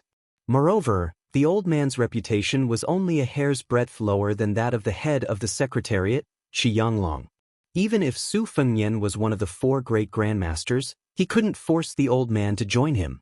If he forcefully detained this group of people, then the Central Plains, which had finally changed their view of Baoyang, would probably view them as enemies. Taking a step back, Deputy Administrator Song Dongming, Green Deer Cave Academy's Huang Chang, and the thousands of scholars in Liangzhou would all rebel. Su Fengnian approached the carriage. He cupped his fists and said, Old Mr. Han, no matter what, I still hope that you can make a trip to Liangzhou on your way back. Even if you don't enter the city, there will be people coming out of the city to welcome you. Han Guzi shook his head and smiled. It wasn't easy for this old man to muster up the courage to travel. Every place I can go is a good place. Therefore I won't go back. If nothing unexpected happens, we'll go west. We'll see Qingsong City, Linyao City, and Fengxiang City. We'll stop at Mount Lantua and then go south. We'll enter Nanzhao and see the scenery of the South Sea. Then we'll go north to western Shu. Finally, we'll take a boat back along the Guangling River. Su Fengnian nodded and smiled. Then I wish you a safe journey. The old man suddenly chuckled as if he was taking advantage of his seniority. What, you're leaving just like that? I can't be sure that the thousands of Beimeng cavalry have really retreated. They're not going to send us off? If we die here, it won't be a small matter. The Beiliang cavalry can bear the burden of the million-strong Beimeng army, but you may not be able to bear the infamy. For some reason, Su Fengnian thought of that lousy chess player Chancellor Wang, who was also Second Sister's master. Why was it that Second Sister's master was so disrespectful towards his elders? Su Fengnian said helplessly, "Then I'll send you off for another 10 miles. Any more and I won't be able to." The old man waved his hand vigorously and said, "Back then, in order to let Su Weisheng enter Shangyin Academy, the great general paid for the construction of the long embankment along the lake. It's called 10 miles of spring dawn. My legs are so weak that I've had to walk on it every day. Therefore, I feel that your 10 miles of sending me off isn't sincere enough. It should be at least 20 miles. Is that okay?" Su Fengnian smiled bitterly and said, "Okay, then 20 miles it is." Han Guoxiu rolled her eyes. "You rascal, why do you always say yes when anyone asks you if it's okay?" Chapter 1498. Even Su Fengnian, whose eloquence was unrivaled under the heavens, was left speechless. Finally, Sima could not help but laugh heartily. This silly girl truly had a tacit understanding of each other. She had unknowingly delivered a fatal blow to her opponent. With a face full of curiosity, the young girl asked a question that many of the people present wanted to know the answer to. Why did that Beimeng cavalry run away without fighting? Su Fengnian replied with a deadpan expression, "I don't know either. I only said one sentence to them." Knowing that it was most likely a trap, Sima Can and Jean Bauscher blurted out at the same time, "Don't ask." However, Han Guoxiu impatiently asked, "What did you say?" Su Fengnian replied, "I told them that it was getting late and that Lu Gui told them to return home and start cooking." Han Guoxiu stared blankly for a moment. With round eyes, she asked, "Are those northern barbarians idiots? They really believe that?" Su Fengnian smiled mischievously and nodded. "That's right. They really believed it." Sima Can covered his forehead with his hand. "This silly girl. You haven't even climbed out of the first trap, yet you've already jumped into the second one at lightning speed." Jean Bauscher felt extreme disgust towards this fellow who liked to act mysterious with his mouth full of oil. In a cold voice he asked, "Is it fun?" Su Fengnian smiled and said no more. "In order for your group to travel in a carefree manner and deal with Zhao Gou's death soldiers, 26 people from Beiliang's Fu Shui room have already died. More than half of them died outside of Beiliang's borders. This time, Han Guzi was leading his troops west into Liangliang. As a remnant of northern Han whose entire family had perished in the flames of war, Yu Songyang naturally would not accompany him. Chang Sui, the famous poet and writer, was the only disciple of Han Guzi who did not enter Beiliang's territory. He was clad in a green robe, wielding a sword and a wine pot, and went to Ji Bei in an elegant manner. Of the 3 Jianghu masters, apart from the steel breaker, Song Xinxing, who was Han Guzi's best friend, Qi Zihu, who carried the famous saber, Forbidden Fire, was a chivalrous man. The young man at the tail of the caravan, Lu Shouwen, had an extraordinary background. He came from the Huiji Lu clan, which was ranked 3rd among the clans in the world that Li Yang had recently set. Although Lu Shouwen was born of a concubine, the Lu clan had always valued both civil and martial arts. Lu Shouwen, who had attained the cultivation of 3rd rank before the age of 30, was naturally a favored figure of the clan. The spy report from the Fu Shui Fang mentioned that this person, like Lu Duanmao, like the woman named Jean Bauscher, but this was not the main point. The main point was that Lu Shouwen was most likely a double agent. On the surface, he was under Zhao Yi's Guangling Spring Snow Building, but in secret he might be a spy from Nanjiang Road. Along the way, Lu Shouwen had risked his life to kill 3 Zhao Go masters. Once he returned, he would not be able to live in peace. It could be said that he was an infatuated type who did not love the country but the beauty. For some reason, Han Guzi suddenly had a strange idea. He said that he wanted to try the feeling of riding a horse in the west wind. Song Xinxing, Su Huang, and the others could not persuade him. Han Guxiu, who wanted to see the world in chaos, clapped her hands and cheered. She taught the worried Jean Bauscher a lesson. With the help of the sweaty Sima Can, the old man finally got on the horse. Su Fengnian had no choice but to move closer to prevent the old man from falling off the horse. Fortunately, the old man did not seem to have any intention of urging his horse forward. He rode side by side with Su Fengnian, while Su Huang carefully guarded him on the other side. The old man, who was swaying on the horse's back, laughed and said, "It's true that this old man is young and wild, but it's a pity that I don't have the money to wear that brocade hat and marten coat. I haven't touched a saddle in the past few decades, and I don't even have the luxury of riding a horse. Thinking back to the aggressive manner of those Beimang barbarians just now, I'm really ashamed. I've read books and taught books for most of my life. The number of students and unofficial disciples I've taught is at least 20. In the end, even including the assistant minister of the Ministry of War, Su Gong, who is already on the border between the two Liao countries, I don't think anyone has ever killed a Beimang barbarian with their own hands." The old man sadly murmured, "Not a single one." Su Fengnian said with a smile, "Yes, there is." The old man nodded and said, "Yes, I'm old and muddle-headed. That girl Su led the famous Bailiang cavalry straight into Beimang's hinterland. At that time in Shangyin Academy, her fellow disciples stole a lot of jars of wine from me. The next day, they all reeked of alcohol and were disgraceful. As for me, I just pretended not to see it. At that time, even Yu Songyang was no exception. It's said that he almost fell asleep during the lecture. Therefore, what the great general did back then was right. What you did was even better. Otherwise, with half of my neck buried in the yellow earth, I wouldn't have risked universal condemnation to make this trip." Su Fengnian said, "Old mister, you're risking universal condemnation." The old man said apologetically, "Although you didn't say it, I still have to apologize to you and your Bailiang. This old man only did it on a whim, but many people were killed because of it. In the end, it was like going on a spring vacation. I just patted my butt and left. I couldn't help you at all. For the sake of my reputation, I didn't even get to see that girl Su even once when I was already at your doorstep." Su Fengnian said softly, "The scholars of Shangyin Academy can't withstand the torment of wind and rain. Old mister didn't do anything wrong. Whether or not the warriors of Bailiang can defend the Northwest, this world still needs scholars to govern. Maybe one day, we'll need them to walk out of the library, put down their books, and step forward bravely in front of the flood of horses' hooves." Jin Bao Room, who was behind the three riders, had actually been listening attentively. After hearing these words, she was a little surprised. She had to admit that she had a new level of respect for him. She couldn't help but raise her head and stare at the back of the rider. He was travel-worn and wore very ordinary clothes. He carried a cotton bag on his back.